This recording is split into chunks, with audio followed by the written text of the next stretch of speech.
제가 90을 넘기고 나니 한 가지는 정말 분명하게 보이더군요. 평생 믿고 의지했던 것들이 끝까지 내 곁에 남아있지는 않다는 사실입니다.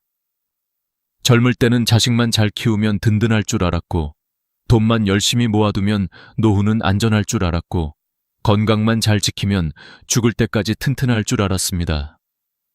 그런데 삶은 우리가 계산한 대로 흘러가지 않더군요.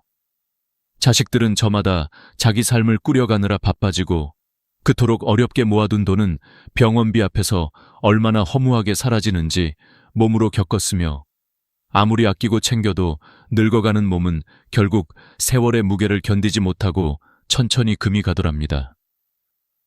어느 겨울 저녁 혼자 밥상을 차려놓고 앉아있는데 김이 모락모락 올라오던 된장국이 그대로 식어가고 방 안은 고요하기만 했습니다. 그 순간 문득 이런 생각이 들었지요. 내 곁에 끝까지 남아줄 건 도대체 무엇일까? 평생 움켜쥐고 살아온 것들이 모래처럼 손가락 사이로 빠져나가는 걸 보며 저는 처음으로 제 삶의 중심이 전혀 다른 곳에 있었다는 걸 깨닫기 시작했습니다. 나이가 들면 사람이 단단해질 것 같지만 실제로는 더 많은 걸 잃고 더 많은 걸 비워내야만 버틸 수 있습니다. 저는 자식들에게 기대고 싶었고, 돈에 안심하고 싶었고, 건강에 자부심을 느끼고 싶었습니다. 하지만 90해를 살아보니 그 모든 것들은 결국 머물다 떠나는 손님 같은 존재였습니다. 자식은 성장하면 자신만의 길로 가야 하고, 돈은 아프기 시작하면 순식간에 흩어지고, 건강은 붙잡으려 하면 할수록 더 빨리 멀어지는 법입니다. 이 사실을 인정하기 전까지 저는 많이 흔들렸습니다. 왜 나만 이렇게 외로운가? 왜 이렇게 허무한가? 왜 모든 게 나를 떠나는가? 그런데 시간이 지나고 더 많은 사람의 이야기를 듣다 보니 그건 제 인생만의 이야기가 아니더군요. 거의 모든 노인이 겪는 공통된 진실이었습니다. 결국 삶은 우리에게 이렇게 말하는 것 같았습니다. 너는 이제 다른 걸 붙잡아야 한다. 그 다른 것이 무엇인지 깨닫기까지 아주 오랜 시간이 걸렸습니다. 저는 제 삶을 되돌아보며 이렇게 생각했습니다. 만약 내가 지금 다시 70대로 돌아간다면, 그때로 돌아갈 수만 있다면 나는 분명히 전혀 다른 선택을 했을 거라고. 삶의 중심을 자식에게 두지 않고, 돈에 매달리지 않고, 건강을 과신하지 않고, 오히려 나 자신과 내 일상, 그리고 내 곁의 작은 관계들을 지키는 데 마음을 더 썼을 겁니다. 왜냐하면 지금 돌이켜보니 끝까지 남아준 건 거창한 것이 아니었으니까요. 화려한 집도 아니었고, 두둑한 통장 잔고도 아니었고, 젊음처럼 탄탄한 몸도 아니었습니다. 끝까지 나를 지탱해준 건 아주 사소한 것들이었습니다. 동네 마트에서 누군가 건네주던 오늘도 나오셨어요? 라는 짧은 인사, 새벽 공원을 걸을 때 마주치던 익숙한 얼굴, 시장에서 무 좀 더 얹어주던 아주머니의 밝은 표정, 그리고 내가 아직도 필요하다고 느끼게 해준 작은 역할들. 바로 그런 작은 온기들이 제 인생의 기둥이 되어 주었습니다. 저는 지금 여러분께 한 가지 가장 진심 어린 말을 드리고 싶습니다. 만약 여러분이 지금 60대, 70대라면 저는 여러분에게 제 인생의 뼈아픈 깨달음을 미리 말씀드리고 싶습니다. 아직 늦지 않았습니다. 저는 90년을 살고 나서야 깨달았지만 여러분은 지금부터라도 바꿀 수 있습니다. 자식에게 덜 기대고 돈을 덜 붙잡고 건강에 덜 집착하며 대신 여러분 자신의 삶을 지키는데 더 많은 마음을 쓰기를 바랍니다. 저는 여러분이 저처럼 늦게 깨닫지 않았으면 좋겠습니다. 나이가 든다는 것은 삶이 줄어드는 것이 아니라 오히려 더 본질적인 것만 남겨두는 과정이라는 걸 저는 늦게야 알았습니다. 이제 제 이야기는 시작입니다. 다음 장에서는 제가 왜 자식에게 목매지 말아야 했는지 그 진실을 아주 솔직하게 들려드리겠습니다. 그것은 제 인생에서 가장 아팠던 깨달음이었지만 동시에 가장 큰 해방이기도 했습니다. 자식에게 목매지 마라. 제가 살아온 90해 중에 가장 아프고 가장 깊은 깨달음이 있다면 그것은 바로 자식은 결국 떠난다는 진실입니다.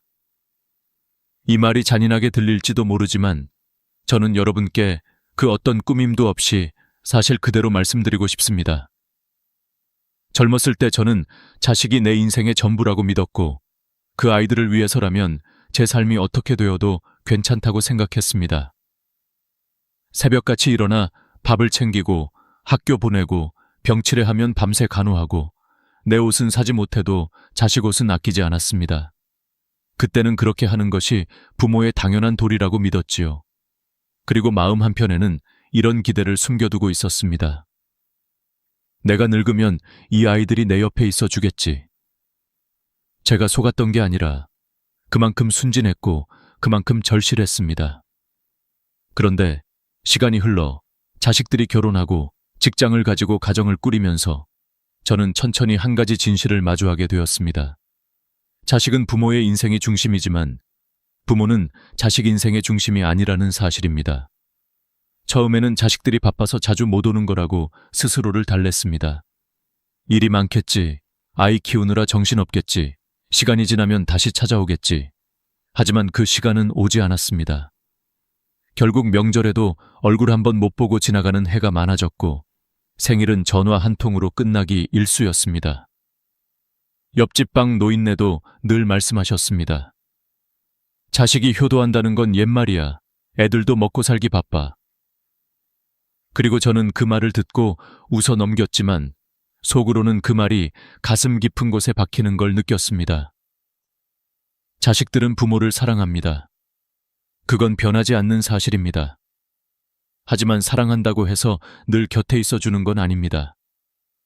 그들은 자기 몫의 삶을 살아야 하고 그 삶이 바쁘고 무겁기 때문에 부모를 챙길 여유가 없는 때가 더 많습니다. 어떤 분들은 이걸 배신이라고 느끼고 효도하지 않는다고 원망합니다. 하지만 저는 이제 압니다. 그것은 배신이 아니라 시대의 흐름일 뿐입니다. 젊은 세대는 예전처럼 한 집에 모여 살지 않고 직장 때문에 도시를 옮기고 해외로 나가는 경우도 많습니다. 가족의 형태가 달라졌고 관계의 방식도 달라졌습니다. 그 변화 속에서 부모가 옛 기대를 붙잡고 있다면 그 기대는 결국 부모의 가슴을 찌르는 칼이 됩니다. 제가 진짜 깨달은 건 이것입니다. 자식에게 기대는 만큼 마음이 무너질 준비를 하게 된다는 것입니다. 기대가 깊으면 상처도 깊습니다. 어떤 할머니는 평생을 아들만 바라보다가 그 아들이 해외로 이주하는 바람에 거의 1년을 울며 지내셨습니다. 하지만 그 눈물은 아들을 위한 것이 아니라 자기 마음을 스스로 갉아먹는 눈물이었습니다. 결국 기력이 쇠하고 병원에 입원하셨고 아들은 잠시 다녀간 후 다시 떠났습니다. 저는 그 모습을 보며 크게 깨달았습니다. 자식에게 내 행복의 열쇠를 맡기는 순간 나는 내 인생을 잃는구나. 자식은 철새와 같습니다. 봄에 나타났다가 가을이면 떠나는 것처럼 부모 곁에 오래 머무르는 존재가 아닙니다. 그들이 떠나는 건 잘못이 아닙니다. 그들이 나쁜 게 아닙니다. 시간이 흐르면 부모도 떠나야 하고 자식도 떠나야 하는 것이 삶입니다. 그런데도 부모가 왜 너는 내 곁에 있어 주지 않느냐 하고 매달리면 부모도 괴롭고 자식도 괴롭습니다. 이 기대는 서로를 묶는 쇠사슬이 됩니다. 제가 70대로 돌아간다면 그 쇠사슬을 가장 먼저 끊어냈을 겁니다. 내 삶의 중심을 자식에게 두지 않고 나 자신에게 두었겠지요. 그렇게 마음을 바꾸고 나니 오히려 더 자유로워졌습니다. 자식이 찾아오지 않아도 허전하지 않고 찾아왔을 때에는 더 따뜻하게 맞아줄 수 있었습니다. 그건 마치 나무와 새의 관계와 같습니다. 새는 나무에 앉았다가 날아가는 존재입니다. 새가 떠났다고 나무가 쓰러지지는 않습니다. 나무는 묵묵히 그 자리에서 뿌리를 내리고 있을 뿐입니다. 부모도 그래야 합니다. 자식이 떠난다고 해서 부모의 삶이 무너져서는 안 됩니다. 뿌리를 지켜야 합니다. 그래야 내 삶은 흔들리지 않습니다. 저는 이렇게 말씀드리고 싶습니다. 자식이 떠나는 것은 자연스러운 일입니다. 문제는 내가 무너지는가, 아니면 내가 단단히 서 있는가입니다. 자식이 내 삶의 기준이 되면 내 삶은 항상 불안해집니다. 반대로 내 삶을 내가 세우면 자식은 사랑하는 존재일 뿐 기대의 중심이 되지 않습니다. 이것이 후회 없는 노후를 사는 첫 번째 지혜입니다. 다음 장에서는 제가 왜 돈에 집착하지 말아야 한다는 걸 깨달았는지 그 뼈저린 경험을 들려드리겠습니다. 그 이야기는 아마 많은 분들의 마음을 다시 한번 뒤흔들 겁니다. 돈은 결국 흩어진다. 제가 평생 살아오면서 가장 허무하게 느꼈던 것 중 하나가 바로 돈이라는 것은 절대로 내 손에 오래 머물지 않는 존재라는 사실입니다. 젊었을 때 저는 돈만 충분히 모아두면 노후는 안전할 거라 믿었습니다.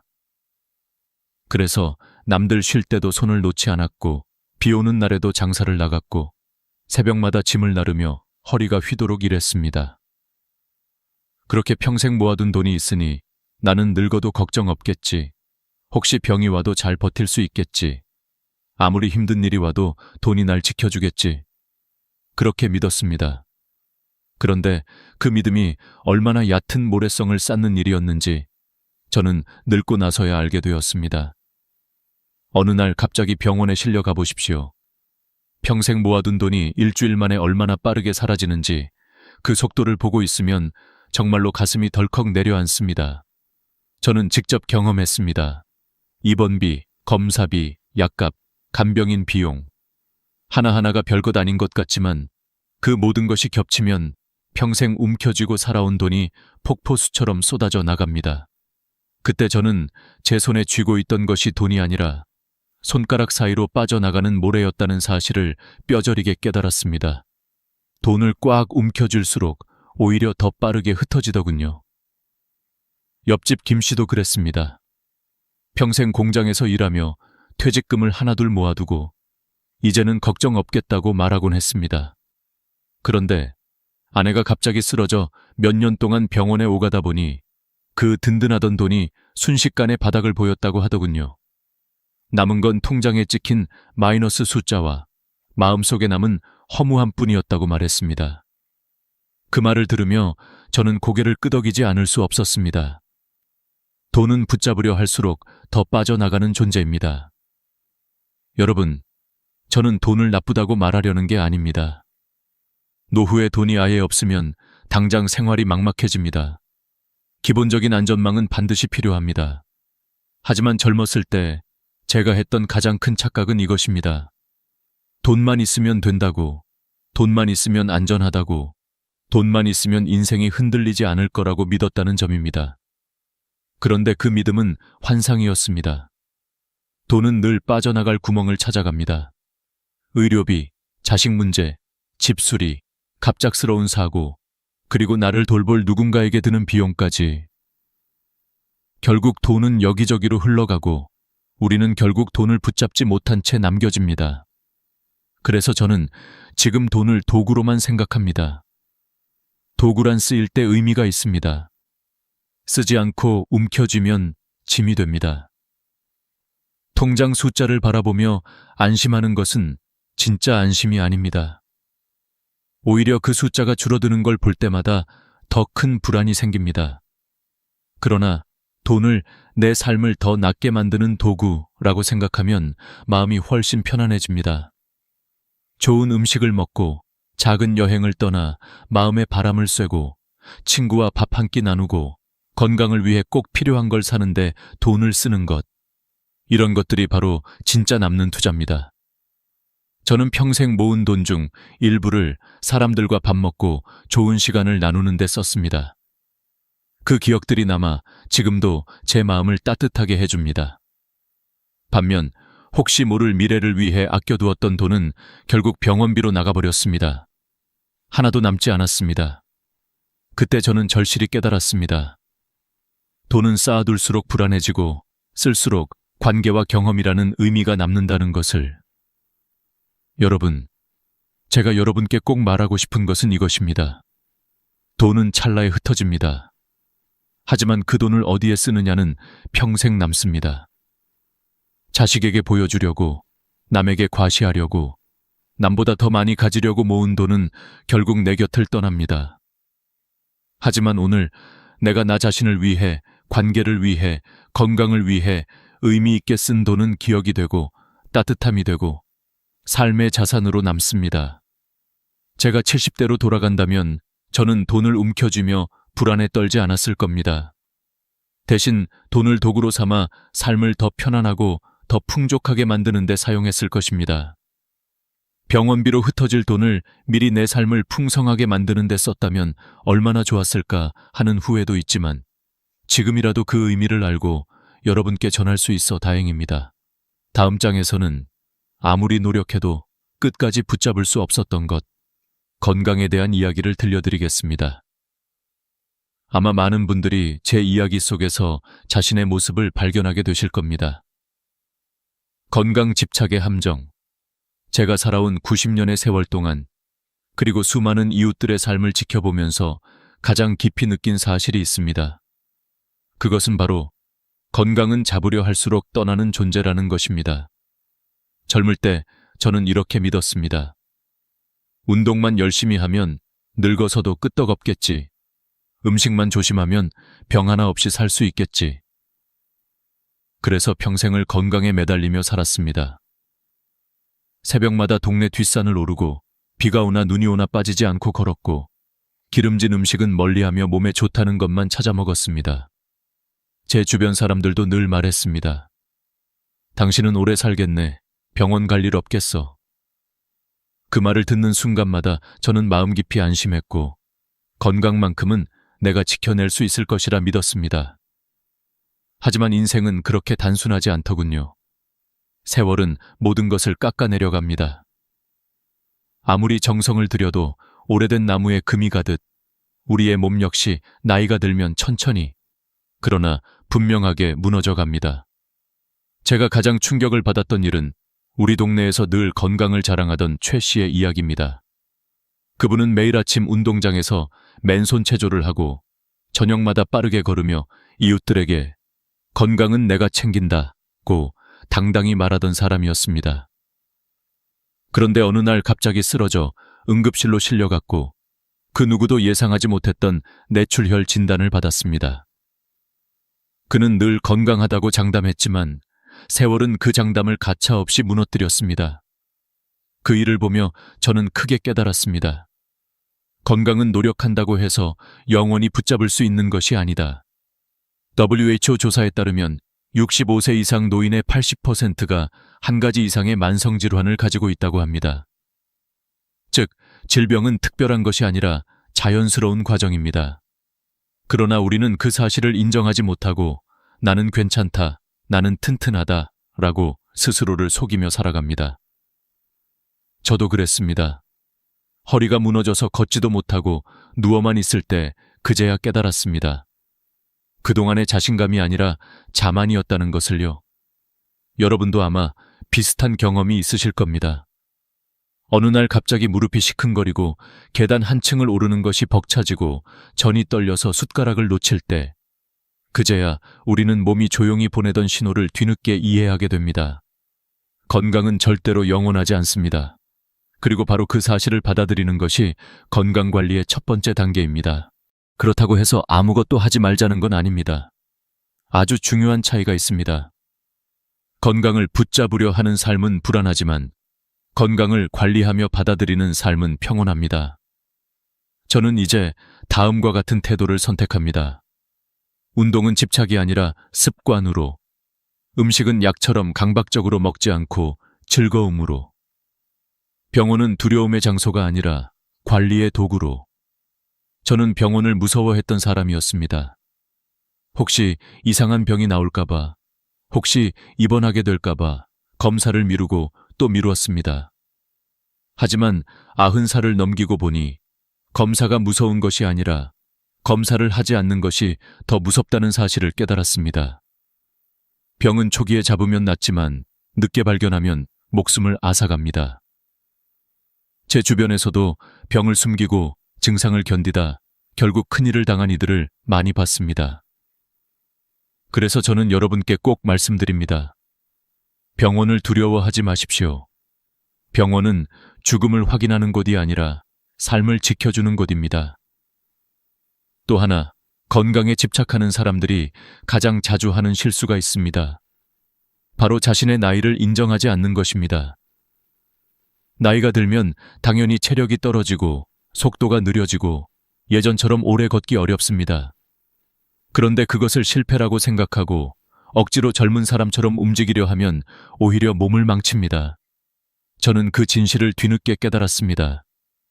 오늘 내 몸이 허락하는 만큼만 움직이는 것. 그게 진짜 건강한 삶입니다.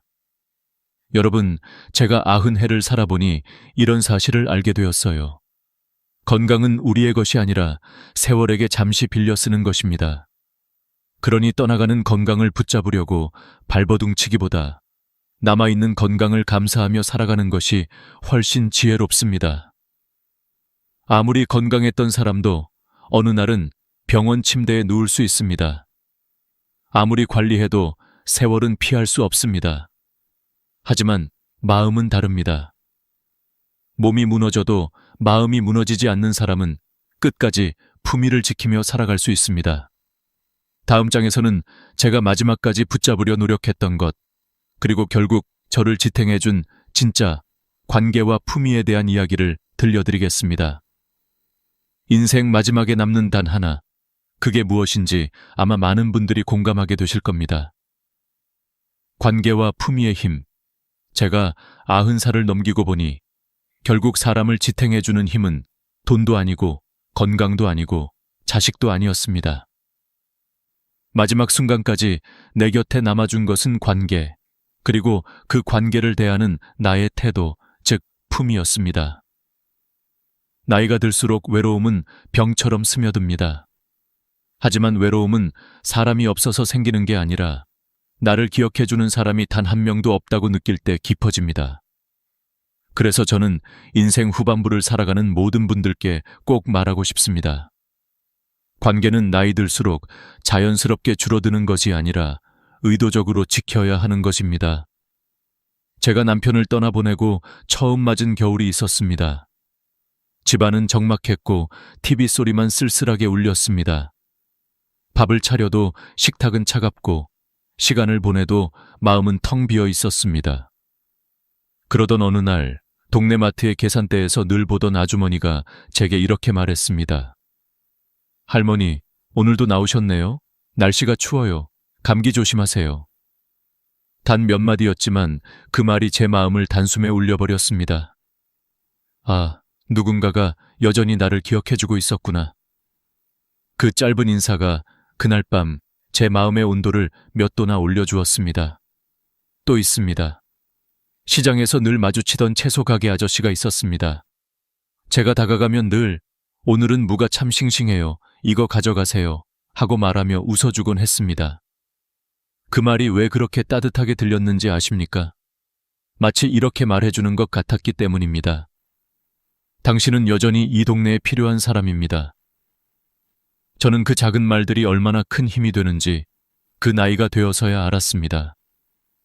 끝까지 남는 관계는 거창한 사람이 아니라 매일 스치듯 만나도 마음을 움직여주는 작은 인연입니다. 반대로 어떤 관계는 나를 갉아먹습니다. 예전에 제 주변에는 늘 불평만 늘어놓는 지인이 있었습니다. 만나면 세상 탓, 사람 탓, 자식 탓. 처음엔 위로해주려고 들었지만 집에 돌아오면 괜히 기운이 빠지고 아무것도 하기 싫어지더군요. 어느 날 저는 문득 깨달았습니다. 내 나이가 어느덧 90인데 왜 나는 여전히 남의 짐을 대신 지고 있을까? 그날 저는 그 관계를 놓았습니다. 그리고 놀라운 일이 일어났습니다. 마음이 훨씬 가벼워졌습니다. 관계에도 정리가 필요합니다. 방 안에 불필요한 물건을 비워내야 공간이 생기듯 마음에서도 무거운 관계를 비워낼 때 여유가 생깁니다. 하버드 성인 발달 연구에서도 밝혀졌습니다. 80년 넘게 사람들의 삶을 추적한 결과 수명을 가장 길게 만드는 요소는 돈도, 명예도, 건강도 아닌 좋은 관계의 질이었습니다. 좋은 관계는 건강을 지켜주고 외로움을 줄이며 마음을 평온하게 해준다고 합니다. 반대로 갈등이 많거나 부정적인 사람 옆에 오래 있으면 스트레스가 높아지고 질병 위험도 올라갑니다. 어쩌면 우리는 이미 알고 있었는지도 모릅니다. 행복은 결국 사람에게서 온다는 걸요. 품위에 대해서도 이야기해 봅시다. 많은 사람들이 나이 들수록 체면을 유지하려고 애씁니다. 남들 눈치 보느라 비싼 옷을 사입고 허리가 아파도 괜히 젊어 보이려고 불편한 신발을 신고 남이 뭐라 할까봐 마음에도 없는 미소를 짓습니다. 하지만 이렇게 사는 사람일수록 내면은 더 피곤하고 더 외롭습니다. 체면은 남에게 보이기 위한 가짜 멋이고 품위는 나 자신을 받아들이는 진짜 멋입니다. 제가 기억하는 한 할머니가 있습니다. 늘 같은 가디건을 입고 다니셨지만 그 가디건은 깔끔히 다려져 있었고 가슴에 작은 브로치 하나를 달아 놓으셨습니다. 화려하지 않았지만 고왔습니다. 사람들은 말했습니다. 저분 참 멋있다. 세월이 흘러도 단정하시네. 그분은 젊음을 따라잡으려 하지 않았습니다.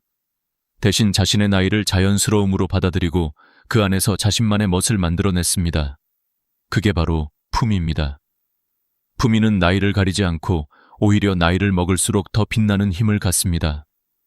제가 70대로 돌아간다면 저는 이렇게 살 겁니다. 불필요한 관계는 과감히 끊고 따뜻한 사람들과 더 자주 만나고 체면 대신 자연스러움을 선택하고 나이든 나를 부끄러워하지 않고 작은 관계들을 소중히 여기며 말입니다. 관계와 품위는 노후를 지탱하는 두 개의 기둥입니다.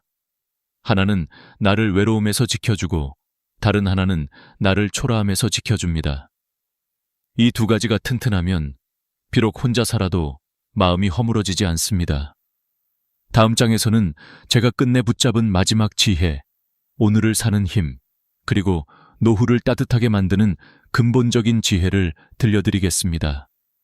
아마 이 부분이 여러분의 마음에 가장 깊이 남을 것입니다.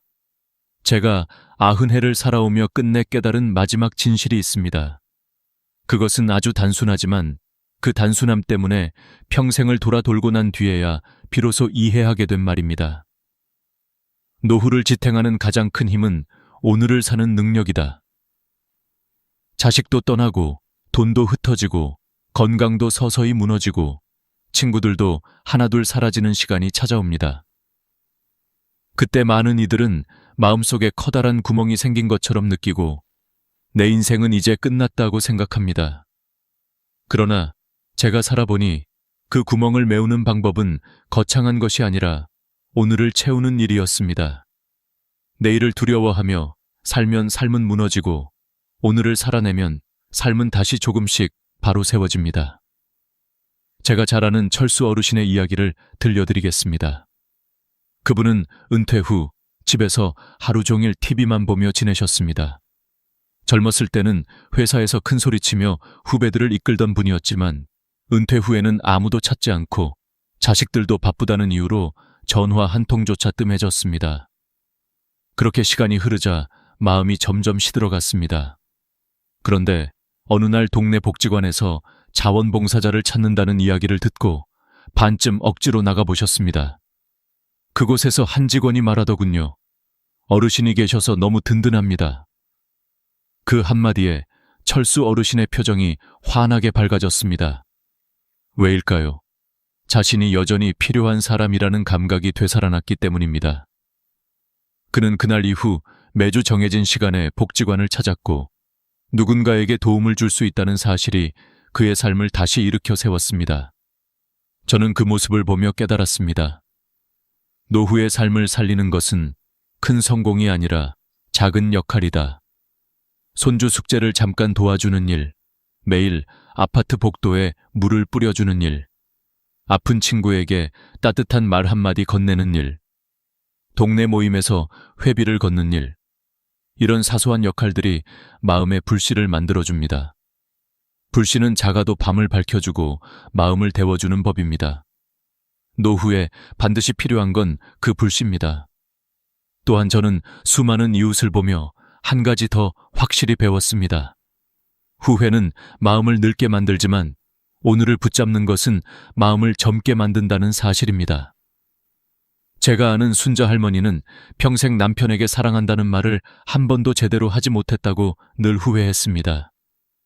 남편이 세상을 떠나는 순간 그 후회가 더 깊어져 밤마다 눈물을 흘렸습니다. 하지만 그 눈물은 남편을 위한 것이 아니라 자기 자신을 갉아먹는 고통이었습니다. 아무리 붙잡아도 과거는 절대 돌아오지 않습니다. 강물처럼 흘러간 시간은 되돌아오지 않고 뒤돌아본들 다시 손에 담을 수 없습니다. 저는 어느 날 문득 이런 생각이 들었습니다. 지나간 일을 붙잡고 있는 건 젖은 신발을 신고 계속 걷는 것과 같다. 무겁기만 하고 전혀 도움이 되지 않는다. 그날부터 저는 후회하는데 시간을 쓰지 않기로 했습니다. 대신 오늘 할 수 있는 일 하나를 찾기 시작했습니다. 창문을 열어 햇살을 맞는 일, 10분만 걸어보는 일, 따뜻한 차 한 잔을 마시며 마음을 다독이는 일, 감사할 것 3가지를 적어보는 일. 이 작은 행동들이 쌓이면 후회가 들어설 자리가 줄어듭니다. 연구에서도 증명된 사실입니다. 하루에 감사한 일 3가지를 적는 사람은 그렇지 않은 사람보다 삶에 대해 더 긍정적이고 우울감이 크게 줄어든다고 합니다. 또 명상과 호흡에 집중하는 습관은 뇌의 스트레스를 줄이고 마음을 안정시키는 데 큰 효과가 있다고 합니다.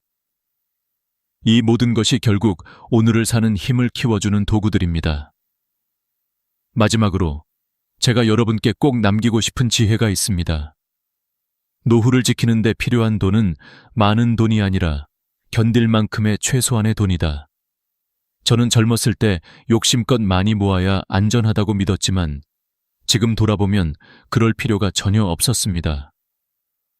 월 100만, 150만 원 정도의 안정적인 수입만 있어도 기본 생활은 충분히 유지됩니다. 그 이상의 욕심은 마음만 불안하게 만들 뿐입니다. 돈은 무대가 아니라 토대입니다. 토대만 튼튼하면 그 위에서 얼마나 따뜻하고 품위 있게 사는지는 관계와 태도가 결정합니다. 여러분, 제가 90살을 살고 울고 웃고 잃고 버티고 깨닫고 나서야 알게 된 진실은 이것입니다. 노후는 길다. 그런데 그 길을 버티게 해주는 건 오직 오늘의 힘이다. 오늘을 잘 살면 내일이 덜 두렵습니다. 오늘을 채우면 외로움이 틈을 타지 못합니다. 오늘을 사랑하면 인생이 다시 움직입니다. 이제 저는 여러분께 조용히 이렇게 말하고 싶습니다. 오늘을 사십시오. 어제는 흘렀고 내일은 아직 오지 않았습니다. 오늘이 당신을 살립니다. 여기까지 제 이야기를 들어주셔서 진심으로 감사합니다. 이 영상이 여러분의 노후에 작은 등불이 되기를 바랍니다. 그리고 혹시 오늘 제 이야기에 단 한 줄이라도 마음이 움직였다면 구독과 좋아요를 눌러주시고 다음 이야기에서도 함께 해주세요. 당신의 내일이 오늘보다 따뜻하기를 진심으로 기도드립니다. 나이가 든다는 것은 누구에게나 조용히 찾아오는 변화이지만 살아온 세월이 길어질수록 한 가지 사실만은 점점 더 또렷해집니다. 잃어가는 것보다 끝까지 남아 우리를 지탱해주는 힘이 무엇인지 비로소 보이기 시작한다는 것입니다. 어르신, 혹시 이런 순간을 느껴보신 적 있으세요? 몸은 예전 같지 않고 자식도 각자의 삶에 바빠지고 돈도 생각보다 오래 남아있지 않는데 이상하게도 마음속 깊은 곳에서는 그래도 아직 나는 살아있다 라는 힘이 조용히 피어오르는 순간 말입니다. 많은 분들이 노년에 가장 두려워하는 것은 혼자 남는 일이라고 합니다. 그런데 저는 살면서 조금 다른 진실을 배웠습니다. 혼자가 무서운 게 아니라 내가 나 자신을 잃어버리는 것이 더 무서운 일이라는 것을요. 그 깨달음은 갑자기 찾아오는 게 아니라 아주 작은 하루하루 속에서 조용히 모습을 드러냅니다. 예를 들어 아침에 눈을 떴을 때 아직도 스스로 일어나 앉을 수 있고 물 한 컵을 따라 마실 수 있고 오늘 해야 할 일이 떠오르고 내가 누구인지 분명히 알고 있다는 것. 이것들은 젊을 때는 당연해서 눈길조차 주지 않았지만 나이가 들면 들수록 세상 무엇과도 바꿀 수 없는 힘이 됩니다. 저는 어느 93살 어르신의 이야기를 들은 적이 있습니다. 그분은 자식이 모두 외국에 나가 살고 있었고 배우자도 먼저 떠나 홀로 지내고 계셨지만 매일 아침 일어나 창문을 열고 날씨를 확인하고 달력을 보며 오늘의 할 일을 떠올리며 하루를 시작하셨다고 합니다. 내가 살아있다는 건 내가 아직도 나의 하루를 움직이고 있다는 뜻이야. 그분의 이 말 한마디가 얼마나 큰 울림이었는지 모릅니다. WHO 자료에 따르면 75세 이상 노인의 70%는 적어도 한 가지 이상의 만성 질환과 함께 살지만 그 중에서도 스스로 생활을 조절하며 살아가는 분들은 우울감이나 불안감 비율이 절반 이하로 낮아진다고 합니다. 왜일까요? 몸의 문제보다 마음의 중심이 더 중요하기 때문입니다. 이 마음의 중심이 바로 노년의 끝까지 남는 힘입니다. 저는 또 한 노부부의 경험을 기억합니다. 아내는 다리에 힘이 약해져 보호가 필요했고 남편은 청력이 약해 대화할 때 자주 되묻곤 했습니다. 그런데 두 분은 서로의 부족함을 탓하거나 한숨 쉬지 않고 매일 아침 서로에게 오늘도 같이 살아줘서 고마워 라고 말하며 하루를 시작했습니다. 의사는 이 두 분의 건강을 볼 때마다 이렇게 말했습니다. 몸은 약해졌지만 정신은 또래보다 훨씬 건강합니다. 이분들의 회복력은 숫자로 설명이 안 됩니다. 그렇습니다. 나이가 들수록 남는 힘은 몸이 아닙니다. 마음입니다. 특히 나는 여전히 가치 있는 사람이다 라는 감각. 이것은 노년의 삶을 지탱하는 가장 강력한 기둥입니다. 어르신도 혹시 이런 경험 있으신가요? 손주가 와서 할머니, 할아버지 너무 좋다고 했을 때 느껴지는 따뜻함. 시장에서 늘 보던 상인이 요즘 건강 괜찮으세요? 라고 묻는 순간의 반가움. 또는 아침 햇살이 살짝 비추는 창가에서 혼자 앉아 커피 한 잔 마시며 그래, 오늘도 살아내보자 라고 스스로에게 말하는 그 조용한 용기. 이런 것들이 바로 나이 들어도 남아있는 힘입니다. 삶에서 많은 것이 떠나도 이 힘만은 사라지지 않습니다. 오히려 더 단단해집니다. 젊을 땐 세상이 너무 빠르게 흘러 마음이 흔들릴 때가 많지만 나이가 들면 작은 것들에서 마음이 깊이 뿌리내립니다. 작은 인사, 작은 여유, 작은 식탁, 작은 미소. 이 모든 것들이 모여서 큰 힘이 됩니다. 어르신, 누군가는 나이가 들면 약해진다고 말하지만 저는 정반대로 생각합니다. 나이가 들수록 더 단단해지고 더 깊어지고 더 따뜻해집니다. 살아보면 알게 됩니다. 지식보다 지혜가 더 중요하고 속도보다 방향이 더 중요하고 많은 사람보다 진짜 한 사람이 더 소중하고 큰 성공보다 작은 평온이 훨씬 강한 힘이 된다는 것을요. 그래서 저는 오늘 어르신께 조용히 말씀드리고 싶습니다. 어르신, 지금까지 버텨오신 삶 자체가 이미 큰 힘입니다.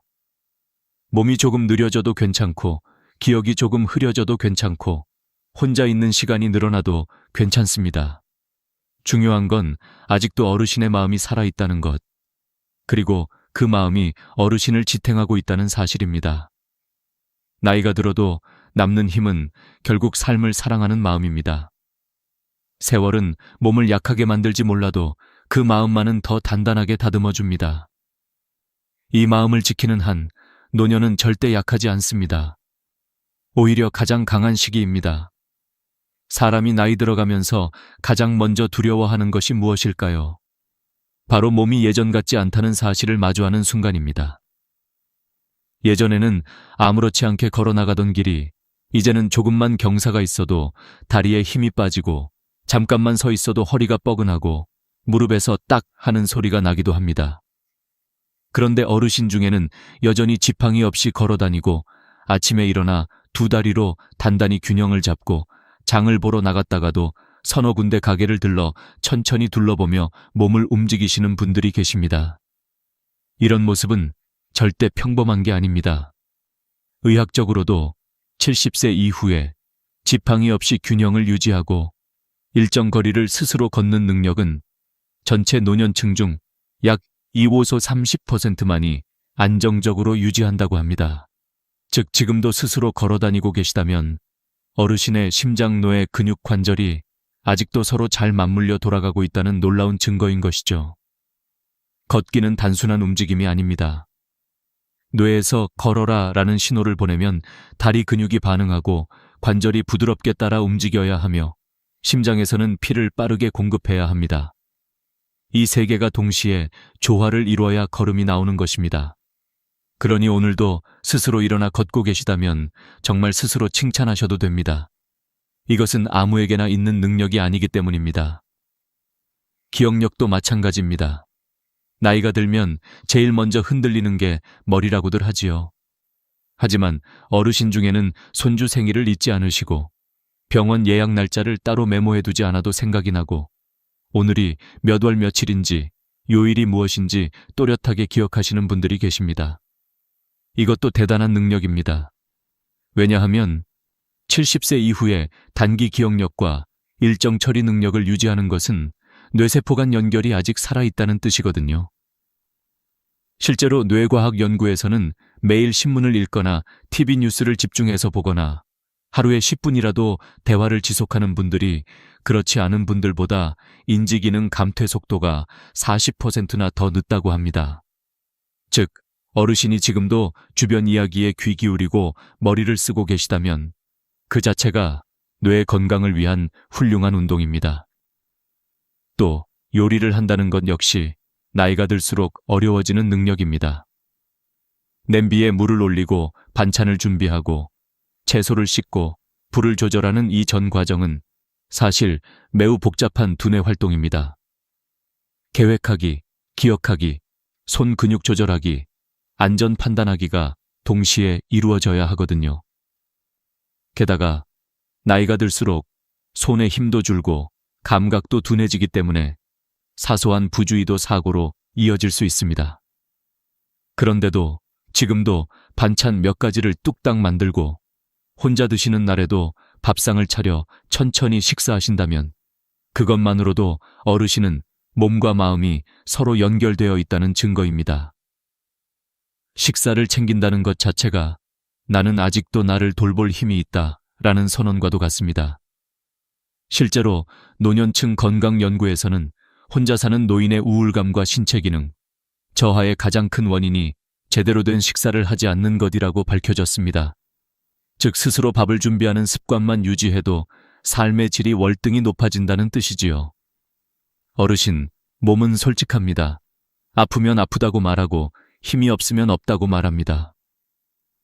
그런데 어르신의 몸이 아직도 나는 할 수 있다고 말하고 있다면 그건 정말 귀한 일입니다. 지금도 걷고 요리하고 기억하고 생활을 스스로 챙긴다는 것은 어르신이 잘 늙어가고 있다는 강력한 신호입니다. 그리고 저는 이 말을 꼭 전해드리고 싶습니다. 몸은 우리가 생각하는 것보다 훨씬 오래 우리를 지켜줍니다. 건강은 완벽하지 않아도 괜찮습니다. 중요한 건 몸이 보내는 작은 신호를 무시하지 않고 오늘 할 수 있는 만큼 움직이고 기억하고 살아내는 것입니다. 그것이 바로 나이 들어도 빛나는 삶의 첫 번째 조건입니다. 나이가 들수록 사람들은 몸이 예전 같지 않다는 사실을 누구보다 잘 알고 있습니다.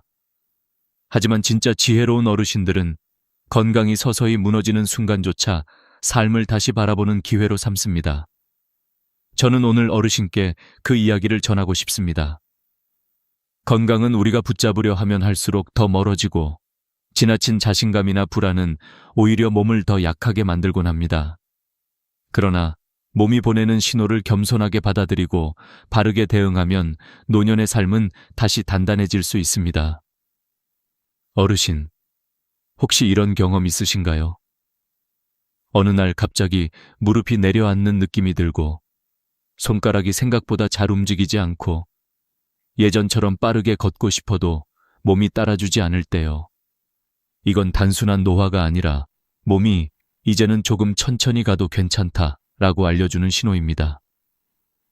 이 신호를 무시한 채 젊을 때처럼 움직이려고 하면 몸은 더 큰 대가를 요구하지만 반대로 신호를 겸손하게 받아들이면 삶의 리듬이 다시 안정되기 시작합니다. 의학 연구에서도 밝혀졌습니다. 65세 이후에는 전체 인구의 약 78%가 크고 작은 만성질환을 한 가지 이상 겪는다고 합니다. 고혈압, 당뇨, 관절염, 심혈관 문제는 나쁜 삶의 결과가 아니라 자연의 흐름에 가깝습니다. 그런데 우리의 마음은 그 흐름을 쉽게 인정하지 못하지요. 아직은 괜찮겠지.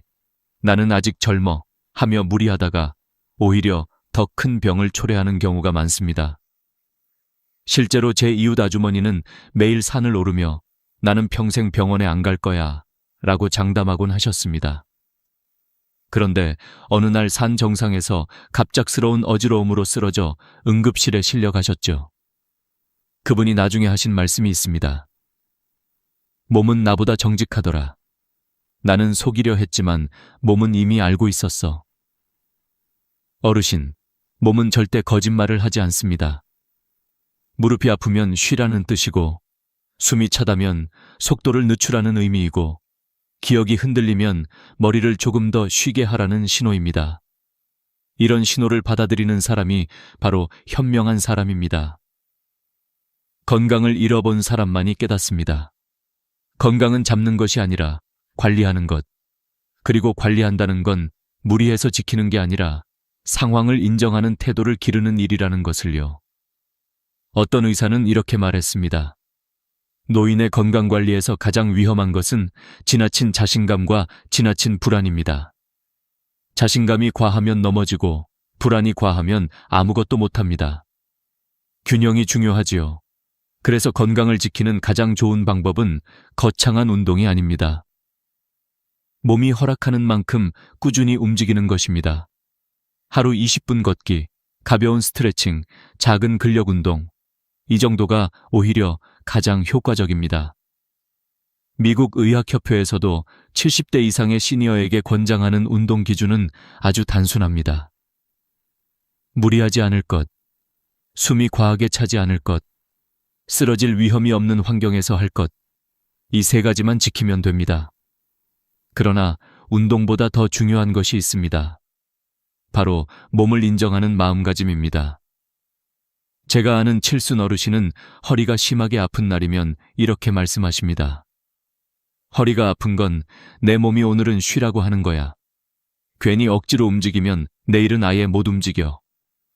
이것이 진짜 건강의 지혜입니다. 몸이 보내는 메시지를 거부하지 않고 그 메시지를 존중하는 삶. 그러면 오히려 몸도 마음도 훨씬 더 오래 버텨줍니다. 제가 병원에서 들은 이야기 하나 있습니다. 90세 할머니 한 분이 의사에게 이렇게 말했답니다. 건강은 마치 손님 같아요. 내가 정성을 다하면 오래 머물고 내가 무리하면 금방 떠나요.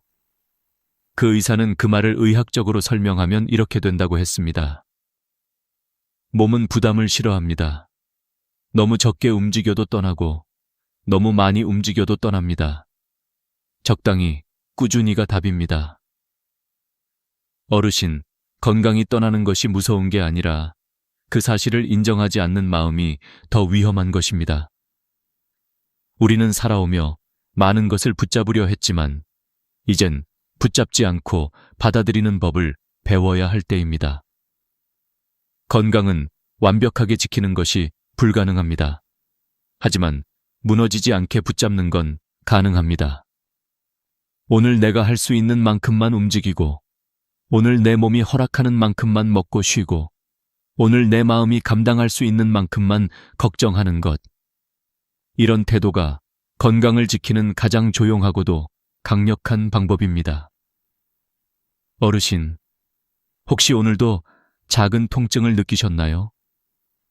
그 통증은 당신이 약해졌다는 증거가 아니라 당신의 몸이 여전히 당신과 대화하고 있다는 증거입니다. 몸이 말을 걸어오고 있다는 건 아직 늦지 않았다는 뜻입니다. 그러니 너무 두려워하지 마세요. 건강은 떠나는 것이 아니라 우리에게 조금 더 천천히 살아가라고 손을 잡아주는 것일지도 모릅니다. 이제 다음 이야기로 부드럽게 넘어가겠습니다. 어르신, 우리가 나이를 먹어가면서 가장 먼저 잃는 것은 힘이 아니라 속도입니다. 예전처럼 재빠르게 움직이지 못하고 한 번 앉았다 일어나는 데에도 조금 더 시간이 걸리고 작은 글씨를 읽기 위해 눈을 한 번 더 찡그려 보게 되지요. 그런데 놀라운 건 바로 그 느려짐 속에서도 여전히 잃지 않고 지켜내고 계신 능력들이 있다는 사실입니다. 오늘 이 이야기는 바로 그런 능력들, 즉 세월이 흘러도 사라지지 않고 여전히 어르신의 삶을 지켜주는 소중한 힘에 관한 것입니다. 그리고 그 힘이야말로 노년의 건강과 품위를 결정짓는 가장 중요한 지표라는 사실 꼭 말씀드리고 싶습니다. 어르신, 혹시 지금도 의자나 소파에서 손을 짚지 않고 자연스럽게 일어나실 수 있으세요? 다시 한번 생각해 보세요. 이 동작 하나가 정말 별거 아닌 것처럼 보일지 몰라도 실제로 병원에서는 이 능력을 노인의 종합 건강 테스트로 활용합니다. 의자에서 손을 쓰지 않고 일어나기 테스트는 다리 근력, 균형 감각, 허리와 배의 코어 근육, 관절의 탄력, 신경 반응 속도까지 모두 포함하고 있기 때문입니다.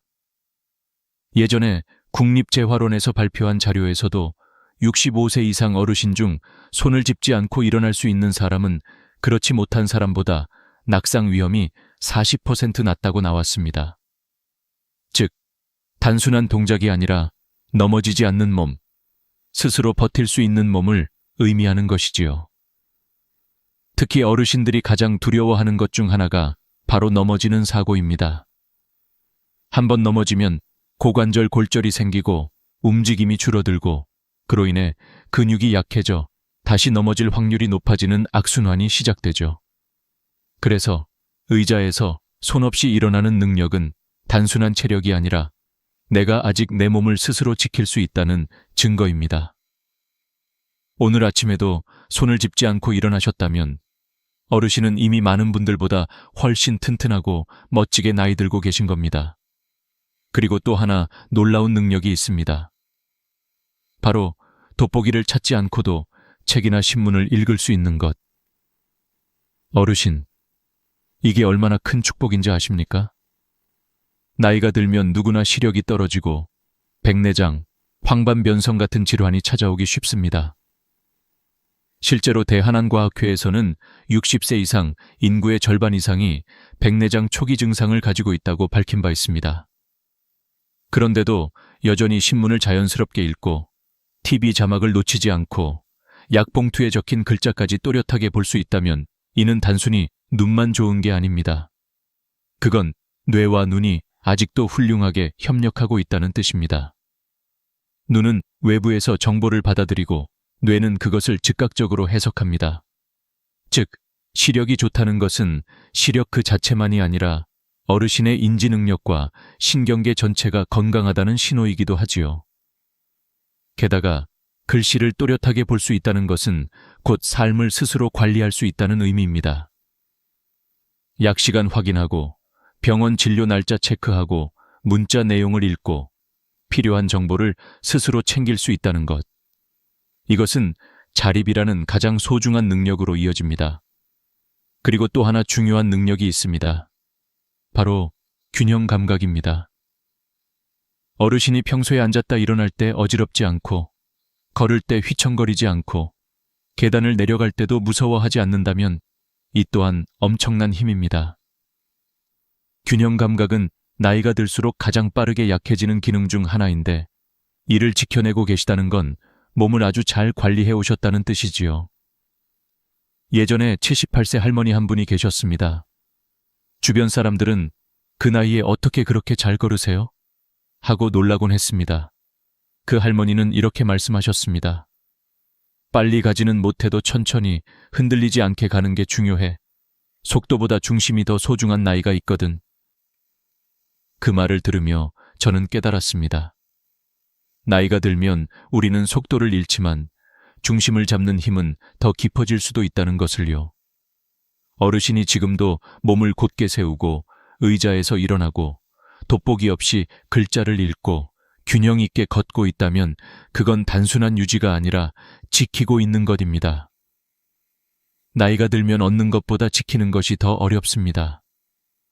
건강은 노력한다고 완벽하게 지켜지지 않지만 노력하지 않으면 반드시 잃게 되는 것이기도 합니다.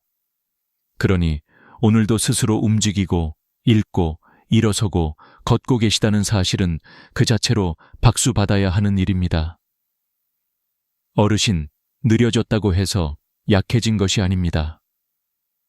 속도는 줄었지만 능력은 여전히 살아있고 그 능력들이 어르신을 하루하루 지탱해주고 계십니다. 그리고 이 능력들은 아무리 훌륭한 약이나 치료도 대신해 줄 수 없는 오직 어르신만이 만들어 온 인생의 결실입니다. 그러니 오늘도 천천히라도 일어나셨다면, 세상을 또렷하게 바라보셨다면, 균형 있게 한 걸음 내디드셨다면 스스로에게 이렇게 말해주세요. 나는 아직 괜찮다. 나는 여전히 내 삶을 걸어가고 있다. 어르신의 걸음은 비록 느릴지라도 그 안에는 세월이 준 지혜와 힘이 고스란히 담겨 있습니다. 그러니 앞으로도 그 걸음을 멈추지 마세요.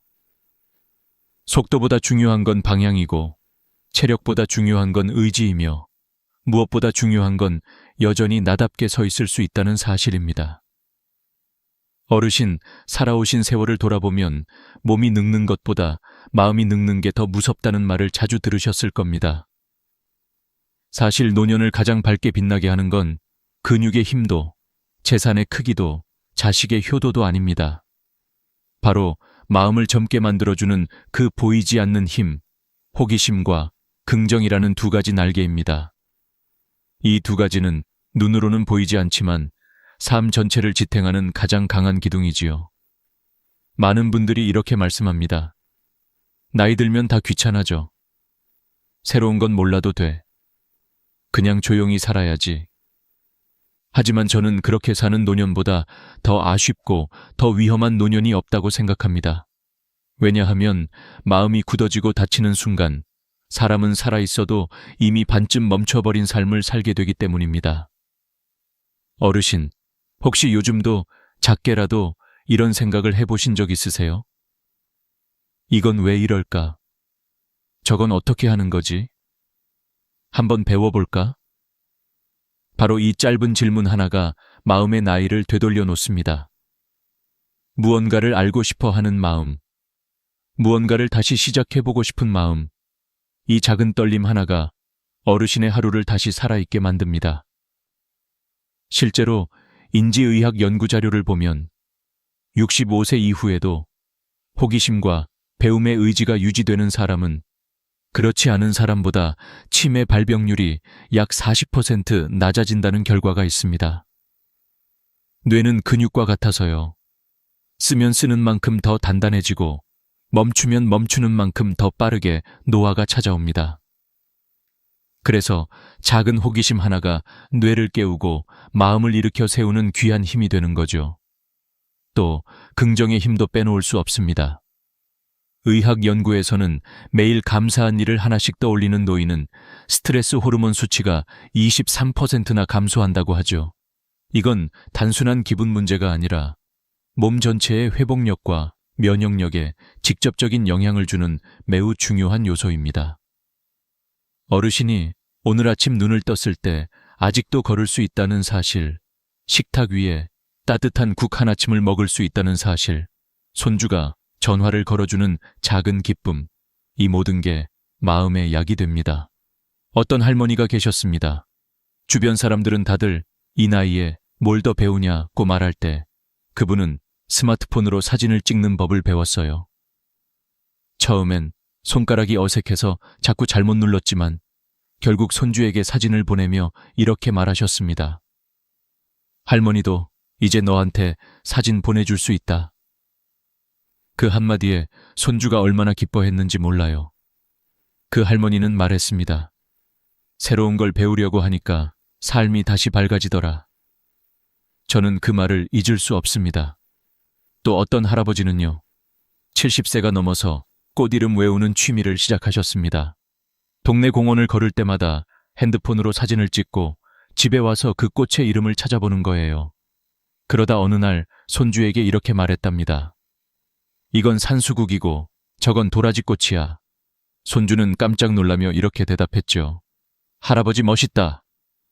어르신, 사람은 배움이 멈추는 순간부터 늙는다고 합니다. 반대로 배움을 놓지 않으면 나이는 숫자에 불과해져요. 호기심은 뇌를 젊게 만들고 긍정은 마음을 따뜻하게 지켜줍니다. 어떤 분들은 이 나이에 무슨 이라고 말하며 스스로를 가둡니다. 하지만 저는 이 말을 드리고 싶습니다. 나이는 배우지 않아도 되는 이유가 아니라 더 배워야 하는 이유입니다. 왜냐하면 노년의 배움은 성과를 바라보고 하는 게 아니라 마음을 살리기 위해 하는 것이기 때문입니다. 세상에 대한 작은 관심, 새로운 것에 대한 조용한 설렘, 누군가의 말을 듣고 미소 짓는 여유, 이런 마음들이야말로 노년을 빛나게 하는 진짜 젊음입니다. 어르신, 오늘도 TV 뉴스에서 처음 듣는 단어가 나왔다면 저게 뭘까 하고 한번 찾아보세요. 손주가 쓰는 신조어를 듣고도 그게 무슨 뜻이야? 하고 물어보세요. 동네에서 새로 생긴 가게 간판을 보고도 이건 어떤 곳이려나 하고 궁금해해 보세요.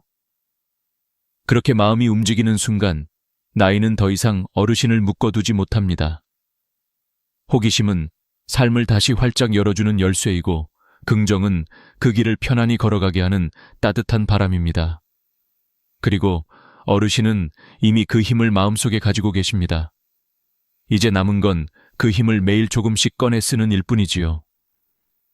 그렇게 어르신의 마음이 다시 젊어질 때 삶도 다시 빛을 찾게 될 것입니다. 나이가 들면 많은 것들이 서서히 멀어지는 듯 보이지만 사실은 그때부터 비로소 선명하게 보이는 것들이 있습니다. 우리가 젊을 때는 바쁘다는 이유로 해야 할 일이 많다는 핑계로 스쳐 지나갔던 마음의 풍경들이 노년이 되어 다시 눈앞에 펼쳐지는 것이지요. 어르신, 지금 이 순간에도 당신은 여전히 의미 있는 삶을 살고 계십니다. 나이는 숫자일 뿐이라는 말이 결코 위로로만 끝나지 않는 이유가 바로 여기에 있습니다. 나이가 들수록 몸은 느려지고 기억력도 조금씩 흐려질 수 있지만 그 대신 마음은 더 깊어지고 세상을 바라보는 시선은 더 넓어지지요. 젊은 사람들은 미처 깨닫지 못하는 것, 바로 삶을 지탱하는 힘이 무엇인지 아는 나이가 된 것입니다. 6번째 마지막 이야기는 바로 이 힘에 대해 말씀드리고자 합니다. 그것은 거창한 성공도 아니고 많은 돈도 아니고 누구를 이겨내려는 힘도 아닙니다. 오히려 아주 작고 아주 세밀하고 아주 인간적인 것에서 나옵니다. 우리가 늙어가며 끝까지 붙잡아야 할 것은 바로 내가 이 세상에 아직 필요하다는 감각입니다. 이 감각은 거창한 역할에서 나오지 않습니다. 어떤 분은 동네 복지관에서 자원봉사를 하며 어르신이 계셔서 든든합니다 라는 한마디에 다시 살아갈 힘을 얻기도 합니다. 누군가는 손주에게 할머니, 내 얘기 들어줘 라는 말에서 하루의 의미를 느낍니다. 어떤 분은 매일 아침 지나가는 이웃에게 좋은 아침입니다 라고 인사할 수 있는 것만으로도 마음의 불씨가 꺼지지 않습니다. 중요한 것은 역할의 크기가 아니라 누군가에게 나는 여전히 필요한 사람이다 라는 사실입니다. 사람은 역할이 있을 때 마음이 늙지 않습니다. 반대로 역할이 사라지면 마음은 순식간에 무너지고 몸도 그 뒤를 따라 병들기 시작하지요. 하버드 성인 발달 연구에서도 밝혀진 사실이 있습니다. 노년의 행복과 수명을 결정짓는 가장 중요한 요소는 돈도, 명예도, 건강조차도 아니었습니다. 바로 가까운 관계, 작은 역할, 그리고 다른 누군가에게 도움이 되고 있다는 감각이었습니다. 이 감각을 잃은 순간부터 사람은 스스로를 쓸모없다고 여기기 시작하고 이는 건강보다 더 빠르게 마음을 병들게 합니다. 하지만 어르신, 당신이 오늘 하루 누군가에게 건넨 짧은 한마디, 따뜻한 미소, 작은 배려, 그것들이 전부 누군가의 하루를 빛나게 하는 힘입니다. 그리고 그 힘이 바로 당신을 살아있게 하는 생명줄이지요. 혹시 이렇게 생각하실 수도 있습니다. 지금 나에게 무슨 역할이 있다고? 하지만 역할이란 거창한 책임이 아닙니다. 집 앞 화분에 물을 주며 생명을 이어가는 것, 손주에게 안부 전화를 걸어주는 것, 혼자 식사를 하더라도 밥상을 정갈하게 차려내는 것, 오래된 이웃의 이름을 기억해 주는 것. 이 모든 것이 바로 역할입니다. 삶은 큰 일이 아니라 작은 일로 이루어져 있고, 노년의 품위는 큰 성취가 아니라 하루를 성실하게 살아내는 태도에서 만들어집니다. 그리고 이 태도는 당신에게서 이미 빛나고 있습니다. 나이가 들수록 사람들은 잃는 것만 생각하지만 사실은 얻는 것도 많습니다. 더 깊은 지혜, 더 따뜻한 시선, 더 정직한 마음, 그리고 더 단단한 인내를 얻게 되지요. 젊은 사람들은 쉽게 갖지 못하는 것들입니다. 그러니 어르신, 스스로를 과소평가하지 마십시오. 당신은 여전히 누군가의 힘이고 희망이고 삶의 배움입니다. 오늘 이 영상을 보며 마음 한구석에서 작은 떨림이라도 느끼셨다면 그것이 바로 아직 살아있는 마음의 불씨입니다. 그 불씨는 쉽게 꺼지지 않습니다. 남은 인생을 어떻게 살아야 할지 고민이 되실 때 이렇게 스스로에게 말해보세요. 내가 있는 것만으로도 누군가에겐 힘이 된다. 이 한 문장이 앞으로의 당신의 삶을 지켜주는 든든한 기둥이 될 것입니다. 어르신, 지금 이 순간도 잘 살아오셨고 앞으로도 잘 살아가실 겁니다. 당신의 노년은 이미 충분히 아름답고 앞으로 더 깊어질 테니까요. 오늘의 이야기가 마음에 닿으셨다면 저희 채널에 따뜻한 동행을 남겨주세요. 구독 버튼 한 번만 눌러주시면 앞으로도 어르신께 위로와 힘이 되는 이야기로 다시 찾아오겠습니다. 당신이 존재해 주셔서 감사합니다. 그리고 오늘도 반짝이는 하루를 살아가고 계신 어르신께 마음 깊이 존경을 전합니다. 어르신, 혹시 이런 순간을 겪어보신 적 있으신가요? 누군가의 한마디가 예상치 못하게 가슴 깊은 곳을 건드려서 그 말이 며칠이고 머릿속에서 떠나지 않는 경험. 제가 얼마 전 만났던 90살 어르신이 바로 그런 말을 제게 남겼습니다. 작은 체구, 단정한 단발머리, 조용하지만 단단한 눈빛. 그분은 처음 진료실 의자에 앉자마자 저를 똑바로 바라보며 아주 천천히 입을 열었어요. 선생, 나 같은 늙은이는 괜찮아. 근데 70 넘은 사람들한테는 꼭 해줘야 할 말이 있어요. 그 나이가 진짜 갈림길이거든. 순간 저는 마치 시간이 멈춘 것 같은 기분이 들었습니다. 의학적 수치를 보는 것도 진단을 내리는 것도 아닌 그분이 살아낸 세월 자체가 제 앞에 펼쳐지는 느낌이었어요. 그분은 70대를 이렇게 표현했습니다. 그때는 다들 자기가 잘 살고 있다고 착각하는 나이예요. 아직 괜찮다. 아직도 할 수 있다. 아직 무너지지 않았다고 믿거든요. 그런데 어쩌죠? 내 몸이 보내는 조용한 신호들을 다 무시하고 살아요. 그 말은 단순한 조언이 아니라 경고였고 동시에 위로이기도 했습니다. 왜냐하면 어르신들은 남을 챙기느라 정작 자신을 챙기지 못한 세대이기 때문이죠. 그 어르신도 그러셨대요.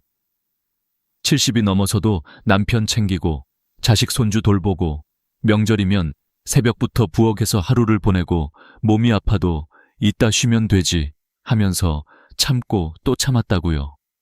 그런데 나중에 아프면 사람들은 이렇게 말하죠. 왜 미리 말 안 했어요?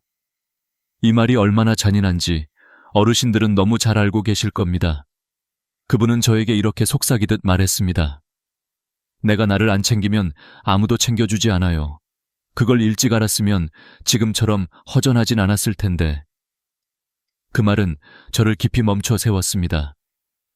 저는 제 앞에 의학적 수치보다 엑스레이보다 그 어르신의 삶에서 우러나온 깨달음이 훨씬 더 중요하다는 걸 느꼈어요.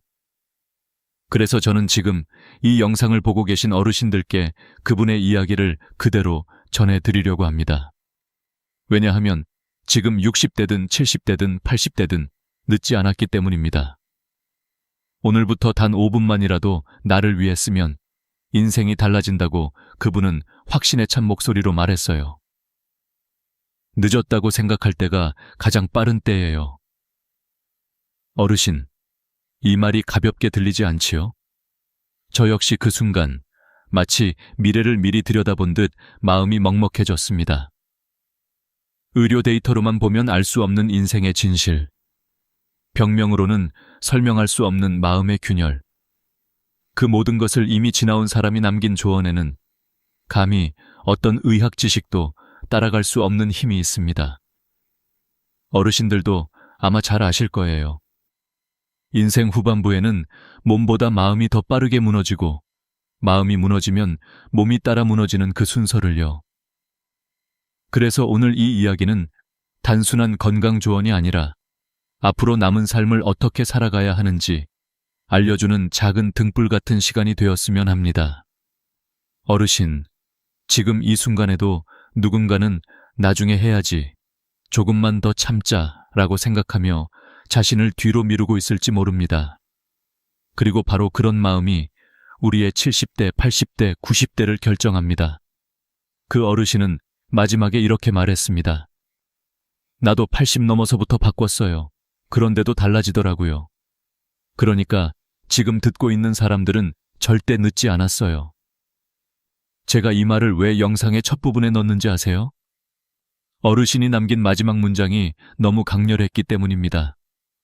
사람은 오래 사는 게 어려운 게 아니라 나답게 사는 게 어려운 거예요. 그래서 이 영상은 바로 그 나답게 사는 법을 알려주는 여정이 될 것입니다. 그리고 지금부터 시작되는 6개의 이야기는 90살 어르신의 목소리와 제 경험, 그리고 수십 년간 어르신들을 진료하며 느껴온 깨달음이 함께 녹아있는 시간입니다. 어르신, 지금부터는 부디 천천히 그리고 편안하게 들으세요. 이 이야기는 바로 당신의 이야기이니까요. 어르신, 사람 나이가 60을 넘고 70을 지나 80에 가까워지면 몸이 보내는 신호와 마음이 보내는 신호가 아주 조용해지지만 더 명확해집니다. 그런데 여전히 많은 분들은 그 신호를 그냥 나이 드니 그렇지 뭐 하고 넘기곤 하시지요. 하지만 제가 90세 어르신께 들었던 말처럼 그 작은 신호들은 사실 우리 몸이 마지막으로 보내는 부탁 같은 것입니다. 지금이라도 나를 챙겨주세요. 이 말이 어쩌면 가장 절실한 조언일지도 모릅니다. 그래서 오늘은 어르신의 이야기를 조금 더 깊게, 조금 더 천천히, 그리고 그분의 목소리 그대로 담아 이어가 보려고 합니다. 그분은 이렇게 말씀하셨어요. 내가 살아보니까요. 몸은 갑자기 나빠지지 않아요. 천천히, 아주 천천히 무너져요. 그래서 더 무서워요. 저는 그 말을 들었을 때 의사로서, 그리고 한 사람으로서 마음이 턱 막히는 느낌이었어요. 우리 몸이 아프다고 소리치기 전에 이미 수십 번, 수백 번 작은 메시지를 보내고 있었던 거죠. 허리가 조금씩 무거워지고 아침에 일어날 때 무릎이 덜컥거리고 자꾸만 피곤하고 가슴이 자주 두근거리기도 하고 잠이 깊지 않게 오고 별것 아닌 일에도 마음이 쉽게 흔들리는 것들. 다 몸이 우리에게 건네는 작은 신호들이었어요. 이대로 가면 곧 무너져요. 마치 오래된 집이 삐걱거리는 소리를 내며 버티듯이요. 그 어르신은 70대 때 그 신호를 거의 무시했다고 했어요. 남편 밥, 아이들 돌봄, 명절 음식, 집안 살림, 제사 준비까지. 순간순간의 피곤함을 그냥 살다 보면 그렇지로 넘겼다고요. 그런데 문제는 그 작은 버팀이 쌓이고 쌓여서 어느 날 갑자기 무너지는 순간이 찾아온다는 거예요. 허리가 뚝 하고 내려앉는 그날, 무릎이 걸음을 멈추는 그날, 밤새 다리가 쑤셔 잠을 못 이루는 그날, 병원에 가보니 이미 너무 늦어버린 그날. 어르신은 그걸 내가 나를 버린 세월의 결과라고 말했어요. 그래서 그분의 말이 더 깊게 와닿았습니다. 내가 나를 안 돌보면 아무도 나를 대신 돌봐주지 않아요. 가족도, 자식도, 심지어는 남편도요. 이 말은 절대 원망이 아니라 현실을 오래 살아본 사람의 깨달음이었습니다. 어르신은 몸이 아픈 날에도 밥 차리고 청소하고 손주 봐주고 쉬어야 할 타이밍에 끝까지 버티다가 결국 허리가 무너졌다고 했어요. 디스크 진단을 받고 물리치료를 다니면서도 밥 차려야지, 집 치워야지 라는 생각이 가장 먼저 들었다고 하셨죠. 의사인 제가 그 얘기를 들으며 얼마나 마음이 아팠는지 몰라요. 사람들은 자신을 가장 마지막에 둡니다.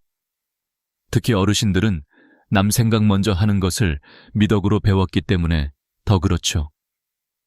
하지만 그 어르신은 말했습니다. 그게 잘하는 게 아니었어요. 그건 나를 망가뜨리는 길이었어요.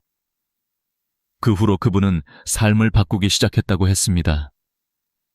아침에 일어나면 남편 밥을 먼저 준비하는 것이 아니라 자기 밥을 먼저 준비했대요.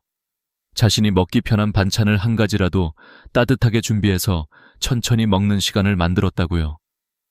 처음엔 가족들이 왜 요즘 아침상이 부실해졌냐고 불평도 했지만 결국 깨달았대요.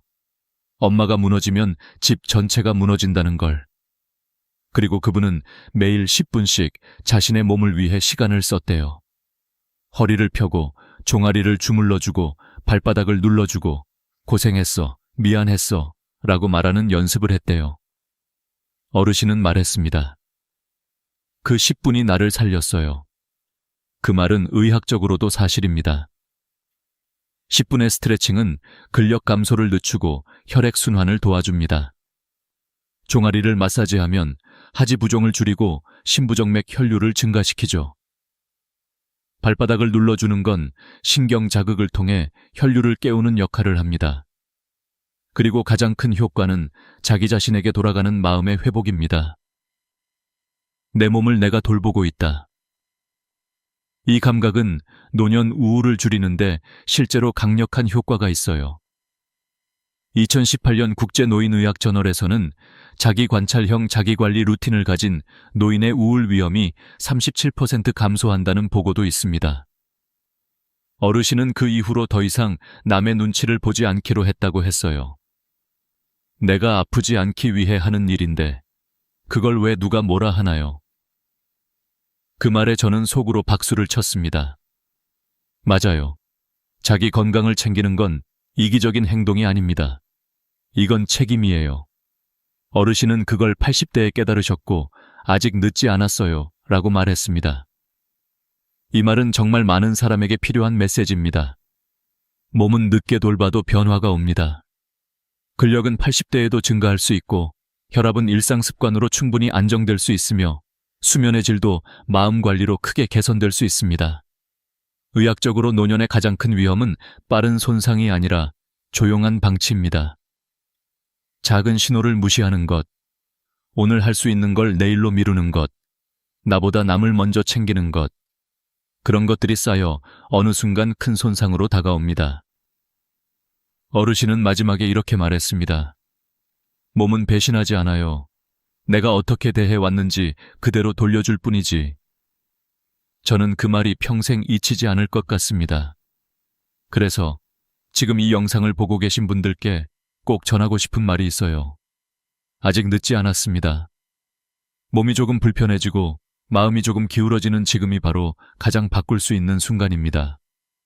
하루 5분이라도 나를 돌보는 시간, 그 작은 선택 하나가 나머지 모든 인생을 바꿉니다. 어르신, 오늘도 나를 먼저 챙겨주세요.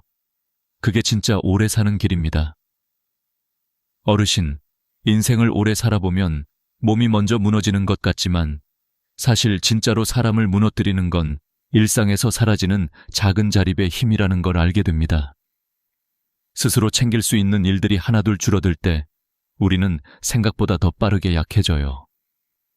그래서 오늘 이 이야기는 단순히 생활 습관이나 건강 팁이 아니라 나이 들어도 무너지지 않게 해주는 작은 자립의 가치에 대한 이야기입니다. 제가 만났던 많은 어르신들, 그리고 오늘 들려드리는 90세 어르신의 경험까지 모두 모아보면 공통된 결론이 하나 있습니다. 바로 내 일을 내가 할 수 있을 때까지 하는 것이야말로 노년의 품위와 안전을 지켜주는 가장 강한 방패라는 것이었어요. 사람들은 나이가 들면 자식들이 챙겨주겠지, 누가 도와주겠지, 주변에서 알아서 돌봐주겠지 하고 생각합니다. 하지만 실제로는 그렇지 않아요.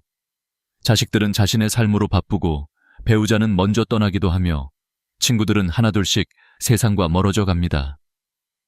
결국 남는 건 나 자신이죠.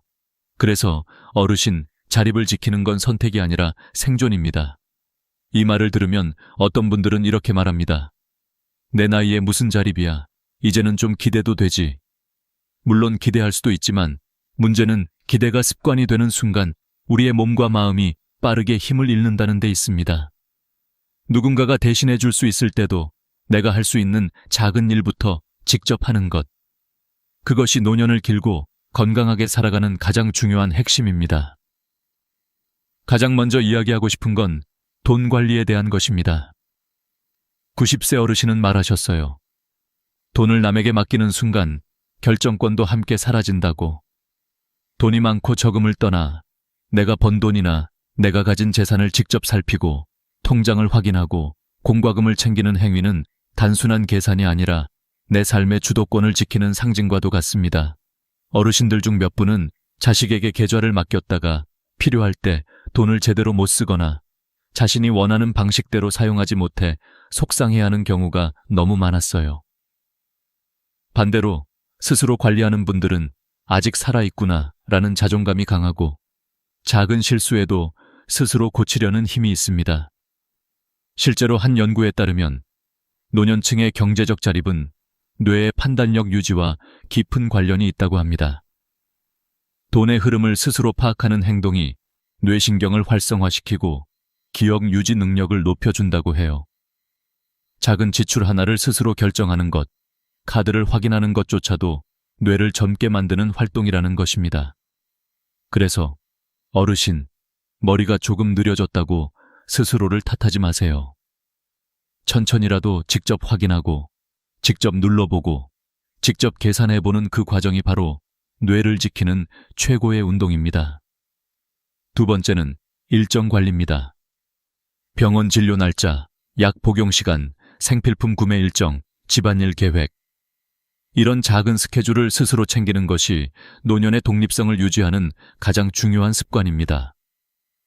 어떤 분들은 달력을 큰 글씨로 적어놓기도 하고 어떤 분들은 스티커를 활용하거나 색깔 표시로 구분하기도 해요. 방법이 중요한 것이 아니라 내가 챙긴다는 마음이 중요해요. 제가 기억하는 82세 할머니 한 분은 늘 작은 공책을 들고 다니셨습니다. 공책에는 이번 주 병원, 손녀 생일, 약 먹는 시간, 장 봐야 할 것 같은 메모가 빽빽하게 적혀 있었어요.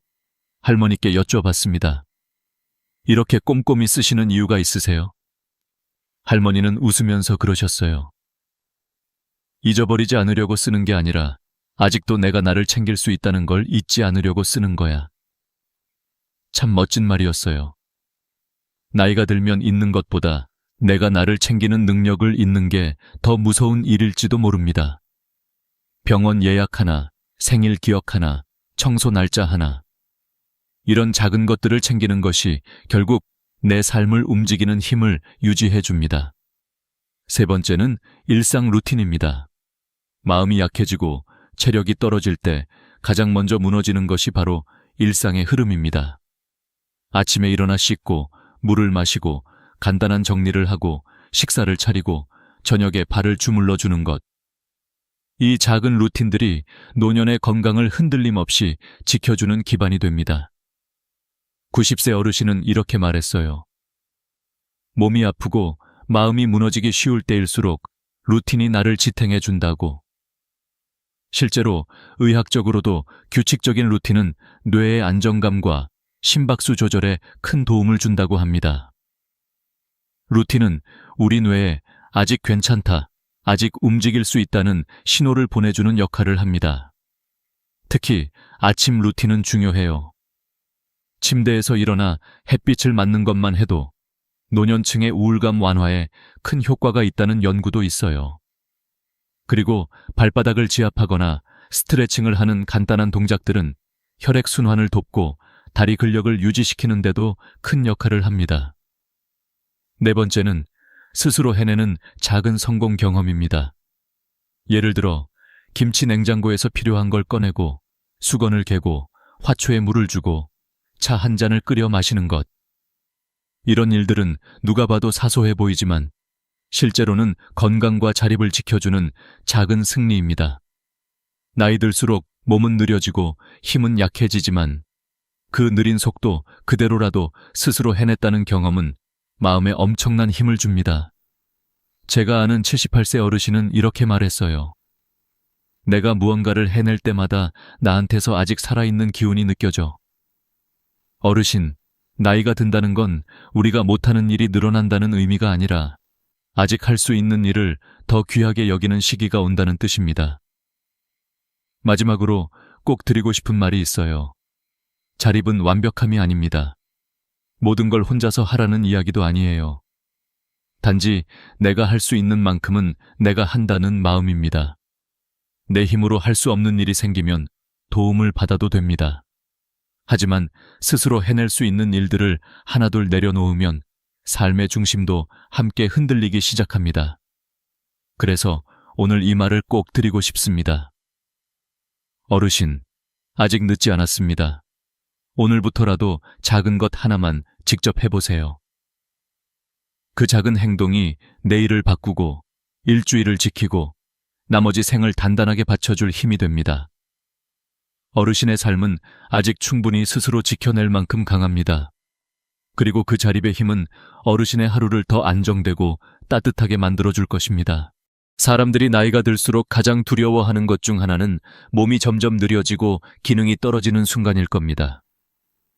하지만 제가 살아보니 느려진다고 해서 잃어버리는 것은 아니었어요. 오히려 느려지기 때문에 더 깊이 보게 되고 더 섬세하게 느끼게 되는 것들이 있었죠.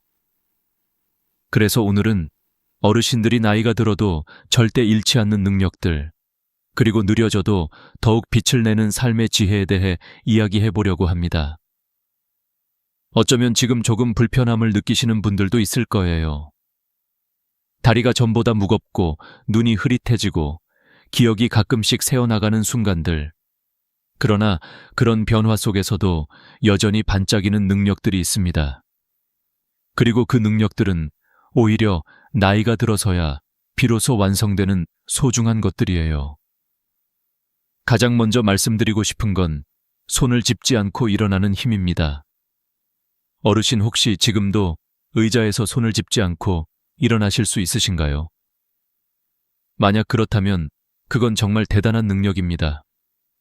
보기엔 별것 아닌 것 같아 보여도요.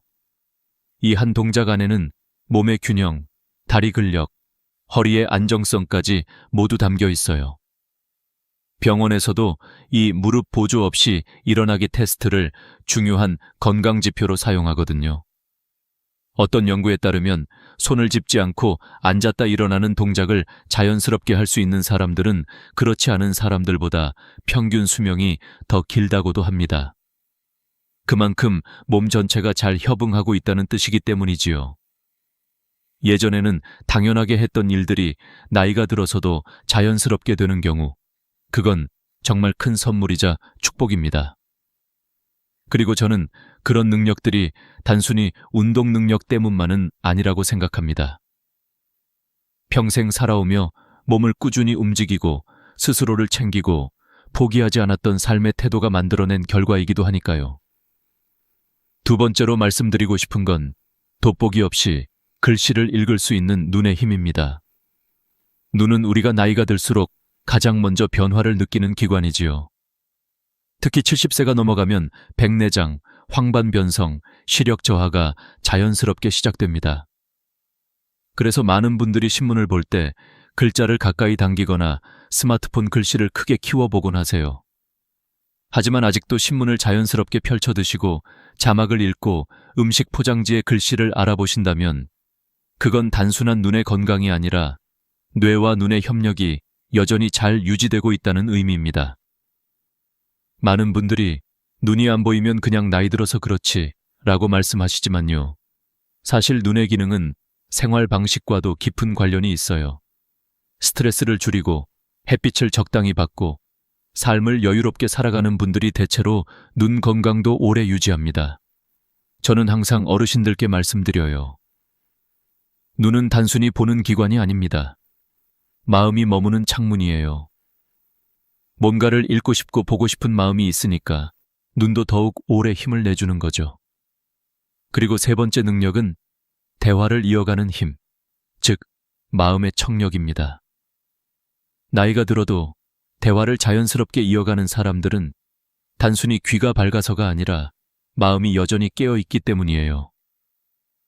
상대의 말을 듣고 그 뜻을 이해하고 거기에 맞는 대답을 자연스럽게 이어가는 능력은 인지 능력, 사회성, 감정 공감 모두가 잘 작동해야 가능한 일입니다.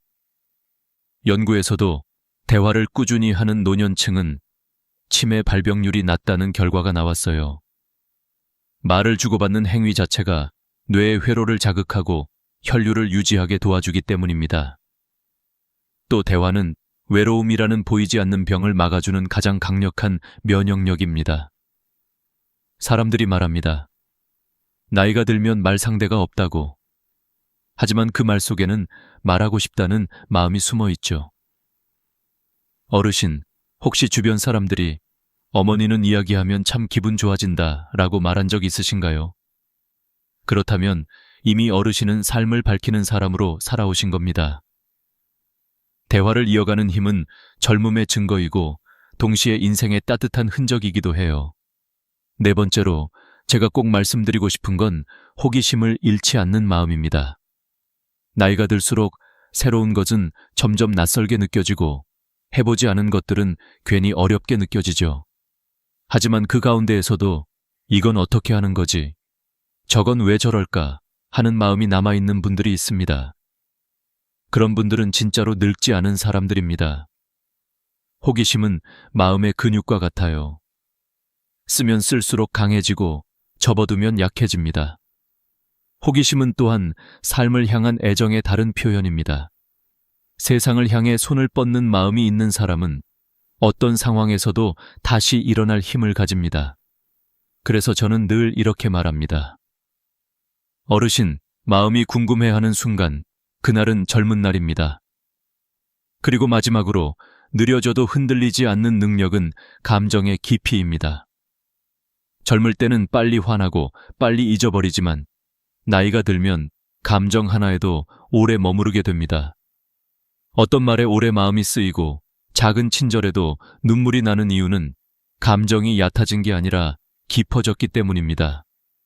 어떤 분들은 나이 들어서 왜 이렇게 눈물이 많아졌지? 라고 말씀하시지만요. 저는 그게야말로 인생을 온전히 살아낸 사람만 가지는 능력이라고 생각합니다. 마음이 깊어지고 부드러워지는 건 약한 게 아니라 성숙한 거거든요. 나이가 들수록 마음이 단단해지는 게 아니라 오히려 더 따뜻해지는 사람들, 그 사람이 바로 잘 늙은 사람입니다. 어르신, 느려진다는 건 결코 잃는 것이 아닙니다. 오히려 느려졌기 때문에 볼 수 있게 된 것들이 있고 더 정확하게 느낄 수 있게 된 것들이 있어요. 손을 짚지 않고 일어나는 힘, 돋보기 없이 글씨를 읽는 눈, 자연스러운 대화의 흐름, 새로운 것에 대한 호기심, 그리고 더 깊어진 감정들. 이런 것들은 나이가 들어서야 비로소 완성되는 귀한 능력들입니다. 그러니 혹시라도 요즘 몸이 느려지는 것 같아 걱정하고 계셨다면 이렇게 생각해 보세요. 내가 잃고 있는 게 아니라 내가 더 깊어지고 있다. 느려져도 단단하고 느려져도 따뜻하며 느려져도 빛나는 삶. 어르신의 지금은 바로 그런 순간입니다. 사람이 나이를 먹는다고 해서 마음까지 늙어야 하는 것은 아니라고 저는 늘 믿어왔습니다. 그리고 제가 만났던 많은 어르신들, 그 중에서도 특히 오래 건강하게 살아오신 분들은 공통적으로 한 가지 마음의 힘을 가지고 계셨습니다. 바로 세상에 대한 호기심, 그리고 작지만 따뜻한 긍정의 마음이었지요. 어르신, 혹시 요즘도 이런 생각 해보신 적 있으세요? 이건 왜 이럴까? 저건 어떻게 되는 거지? 내일은 또 어떤 일이 생길까? 이렇게 마음 한구석에서 사부작거리며 움직이는 작은 질문들. 그 질문들이야말로 젊음의 마지막 불씨와도 같은 것입니다. 세상이 참 빠르게 변하죠. 스마트폰도 그렇고 은행 일도 전부 기계로 해야 하고 젊은 사람들 말투도 너무 빠르고 생소해서 따라가기 어려운 순간도 많을 거예요. 그런데 그런 변화 속에서도 아, 이런 게 있구나 하고 한 발짝 다가가려는 마음이 있으면 사람은 늙지 않습니다. 저는 병원에 오는 어르신들을 보면서 늘 감탄했습니다. 어떤 분은 80이 넘으셨는데도 스마트폰에 메모를 해서 질문지를 가져오세요. 선생, 이건 왜 그런 거예요? 내가 잘 모르겠어서요. 또 어떤 분은 새로운 운동법이 있다고 들었다며 집에서 이거 해도 돼요? 하고 물으시지요. 이런 분들은 공통적으로 얼굴이 밝고 눈빛이 살아 있습니다. 작은 것 하나에도 마음이 움직이니까요. 연구에서도 똑같은 이야기를 합니다. 실제로 서울대 노년연구팀에서 발표한 자료에 따르면 새로운 정보에 관심을 지속적으로 갖는 어르신들은 그렇지 않은 분들보다 치매 발생률이 최대 37% 낮다고 합니다. 또 꾸준히 호기심을 유지하는 사람은 스트레스 호르몬 수치가 낮아지고 그로 인해 면역 기능도 좋아진다고 하죠. 결국 마음이 젊게 움직이면 몸도 젊게 따라가는 것입니다. 긍정적인 마음 역시 마찬가지입니다. 긍정이라는 게 거창한 게 아니에요. 그냥 오늘 해가 떴네, 비가 와서 시원하네, 밥맛이 조금 괜찮네, 이런 아주 작은 것들을 알아차리고 고마워하는 마음이지요. 하지만 나이가 들수록 긍정은 스스로 만들어야 합니다. 예전처럼 누가 칭찬해주거나 격려해주는 일이 줄어들거든요. 그래서 더더욱 마음의 방향을 스스로 잡아야 해요. 제가 만난 어느 할아버지는 84세인데 늘 이렇게 말씀하셨어요. 내가 오늘도 궁금한 게 있고 오늘도 고마운 게 있다는 건 내가 아직 안 늙었다는 증거야. 그 말이 저는 참 좋았습니다. 그분은 늘 주변 사람들에게 먼저 인사를 건네고 옆자리에 앉은 사람에게도 오늘은 기분 어떠세요? 하고 따뜻하게 말을 붙이셨어요. 그런 행동 하나가 스스로의 기분을 끌어올리고 상대의 반응이 또 힘이 되어 마음이 선순환을 만드는 것이지요. 어떤 어르신은 70대가 넘어서 처음 그림을 배우기 시작하셨어요. 지금 와서 뭘 하겠어? 라는 말 대신 나는 아직도 뭔가를 배우고 싶다는 마음을 택한 것이죠. 처음엔 선이 삐뚤빼뚤했지만 나중에는 작은 전시회에 그림을 걸 정도로 늘어나셨고 그 과정에서 몸도 마음도 놀랍도록 젊어지셨습니다. 이유가 뭘까요? 그림을 잘 그려서가 아니라 새로운 세계에 스스로 마음의 문을 열었기 때문입니다. 마음이 움직이면 몸도 따라오고 몸이 움직이면 삶이 다시 빛을 되찾습니다.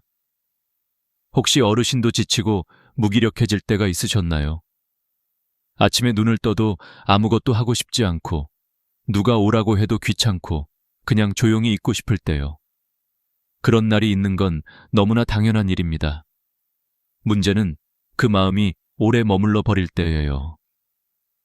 마음이 움직이지 않으면 생각도 멈추고 생각이 멈추면 몸도 굳어버립니다. 그래서 하루 중 단 5분이라도 마음을 일으켜 세우는 시간이 필요합니다. 예를 들면 이런 것들입니다. 오늘은 이런 게 궁금하네. 오늘은 이걸 한번 해볼까? 이건 왜 이렇지? 그 작은 질문 하나가 마음을 살리고 하루를 살리고 노년을 건강하게 유지하는 기둥이 됩니다. 긍정적인 마음도 마찬가지예요. 생각보다 더 큰 힘을 가지고 있어요. 미국 존스 홉킨스 연구에서는 긍정적인 노년층이 우울증 위험을 절반 이하로 낮춘다는 결과가 나왔습니다. 또 일본 도호쿠 대학 연구에서는 감사 일기를 쓰는 어르신들이 수면질이 높고 통증 민감도가 낮아지는 현상이 관찰되었다고 하죠. 마음이 가벼워지면 몸이 회복하고 몸이 편안해지면 다시 마음이 편안해지는 것입니다. 어르신, 혹시 오늘도 작은 궁금증 하나, 작은 감사 하나 떠오르셨나요? 그렇다면 그걸 그냥 흘려보내지 말고 마음속에 조용히 붙잡아 보세요. 아직 내가 살아있구나. 아직 나는 느낄 수 있구나. 그것 자체가 살아있다는 증거이고 늙지 않는 마음의 힘입니다. 나이가 드는 건 어쩔 수 없지만 마음이 늙는 건 선택입니다. 그리고 어르신은 그 선택을 지금 이 순간에도 스스로 할 수 있습니다.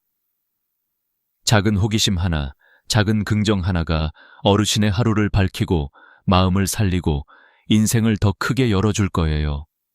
이 마음의 빛을 꼭 붙잡고 계세요. 그것이 바로 오래 살고 잘 사는 사람들의 공통된 비밀입니다.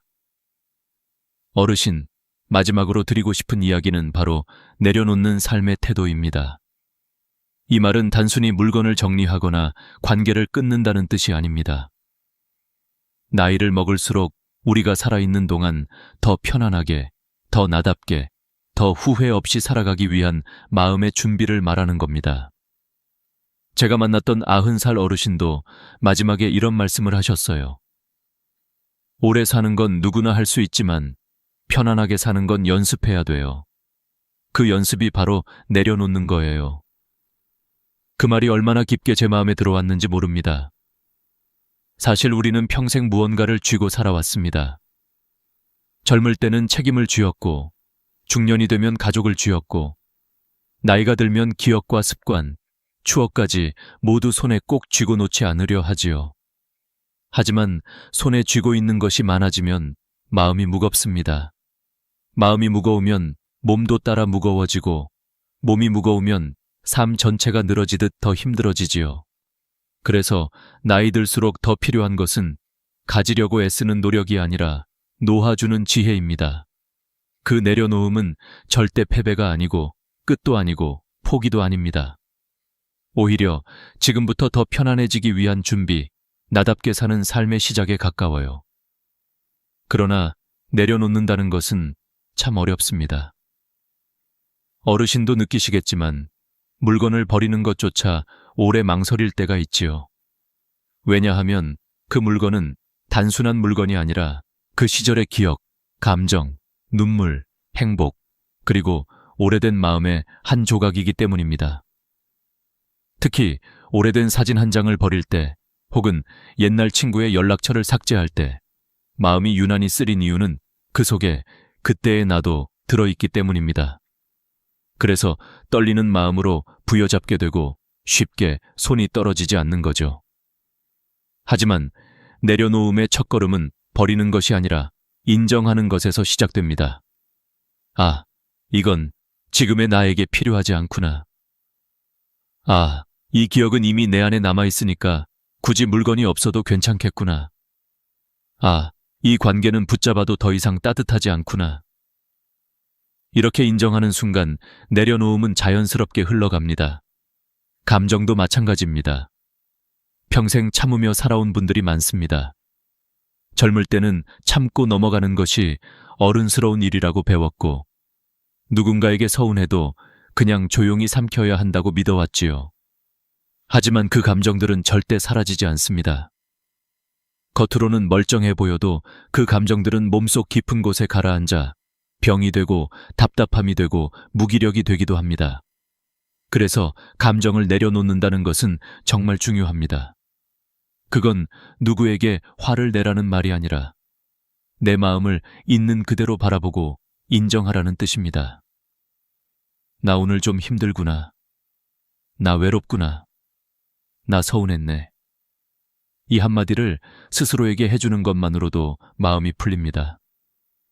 그리고 가능하다면 누군가에게 말하는 것, 아주 소박한 대화라도 하는 것이 감정을 비우는데 큰 도움이 됩니다. 들을 사람이 없다면 종이에 적어 보십시오. 짧게라도 좋습니다. 감정은 입 밖으로 혹은 글자로 흘려보내는 순간부터 가벼워집니다. 그렇게 감정을 내려놓는 연습이 몸과 마음 모두를 살립니다. 관계를 내려놓는 것도 필요합니다. 나이가 들면 모든 관계를 그대로 유지할 수 없습니다. 어떤 사람은 멀어지고, 어떤 사람은 스스로 잘라내야 하고, 어떤 사람은 애써 붙잡을 필요도 없습니다.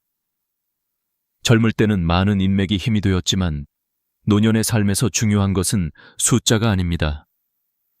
마음이 편안한 사람 단 한 명이면 충분합니다.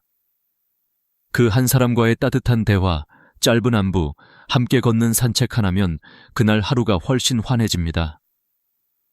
반대로 마음을 무겁게 만드는 사람, 말을 할 때마다 가슴이 답답해지는 사람, 그 관계는 멀리 두는 것이 건강입니다. 관계에도 정리와 거리두기가 필요합니다. 혼자가 되는 것이 두렵다고 억지로 잡고 있는 관계는 결국 자신을 더 힘들게 합니다. 나이 들수록 관계는 양이 아니라 질입니다. 편안한 관계 하나가 10명의 피곤한 관계보다 더 큰 힘이 됩니다. 그리고 무엇보다 중요한 건 기대를 내려놓는 것입니다. 우리가 가장 많이 상처받는 이유는 사실 상대가 나쁘기 때문이 아니라 내가 가진 기대가 크기 때문입니다. 자식이 좀 더 자주 연락해 주길 바라고, 손주가 먼저 찾아오길 바라고, 가족들이 내 마음을 알아주길 바라지요. 하지만 그 기대는 자주 이루어지지 않고, 이루어지지 않으면 섭섭함이 되고, 섭섭함은 마음을 갉아먹는 외로움이 됩니다. 그래서 기대를 내려놓는 것은 나를 보호하는 일입니다. 기대를 내려놓는 순간 사람들은 원망의 대상이 아니라 그냥 각자의 삶을 살아가는 한 인간으로 보입니다. 그때 비로소 마음이 편안해지고 관계가 훨씬 부드러워집니다. 마지막으로 내려놓아야 할 것은 불안입니다. 나이가 들면 누구나 미래가 두렵습니다. 혹시 아프면 어떡하나, 혼자 남으면 어떡하나, 죽음이 가까워지면 어떡하나. 하지만 그 두려움은 지금의 시간을 어둡게 만들 뿐입니다. 그래서 준비하는 것이 중요합니다. 유언장을 정리하고 필요한 것만 집안에 남기고 내가 원하는 마지막 순간이 무엇인지 한 번쯤 정리해보는 것. 이런 준비는 죽음의 연습이 아니라 삶을 더 편안하게 만드는 준비입니다. 정리된 삶은 마음을 평온하게 하고 마음이 편안하면 남은 시간도 고요하게 흐릅니다. 어르신, 오늘 이 이야기를 들으셨다면 마지막으로 꼭 기억해 주세요. 오래 사는 것보다 더 중요한 것은 어떻게 살아남은 시간을 보낼 것인가입니다. 많이 쌓는 삶보다 가볍게 비우는 삶이 더 깊고 더 아름답습니다. 너무 많이 가지려 하지 말고, 너무 많이 붙잡으려 하지 말고, 대신 나를 잘 돌보고 내가 좋아하는 것 하나만 품고 살아가는 것. 그게 진짜 장수이고, 그게 진짜 평안이고, 그게 진짜 나답게 사는 일입니다. 그리고 그 어르신이 마지막에 하셨던 말처럼 오래 사는 건 어려운 게 아니야. 가볍게 사는 게 어려운 거야. 이 말을 오늘 여러분의 마음속에 조용히 담아두셨으면 합니다. 어르신의 남은 시간들이 조금 더 가볍고, 조금 더 따뜻하고, 조금 더 평안하기를 진심으로 바랍니다. 오늘 이야기를 끝까지 들어주셔서 감사합니다.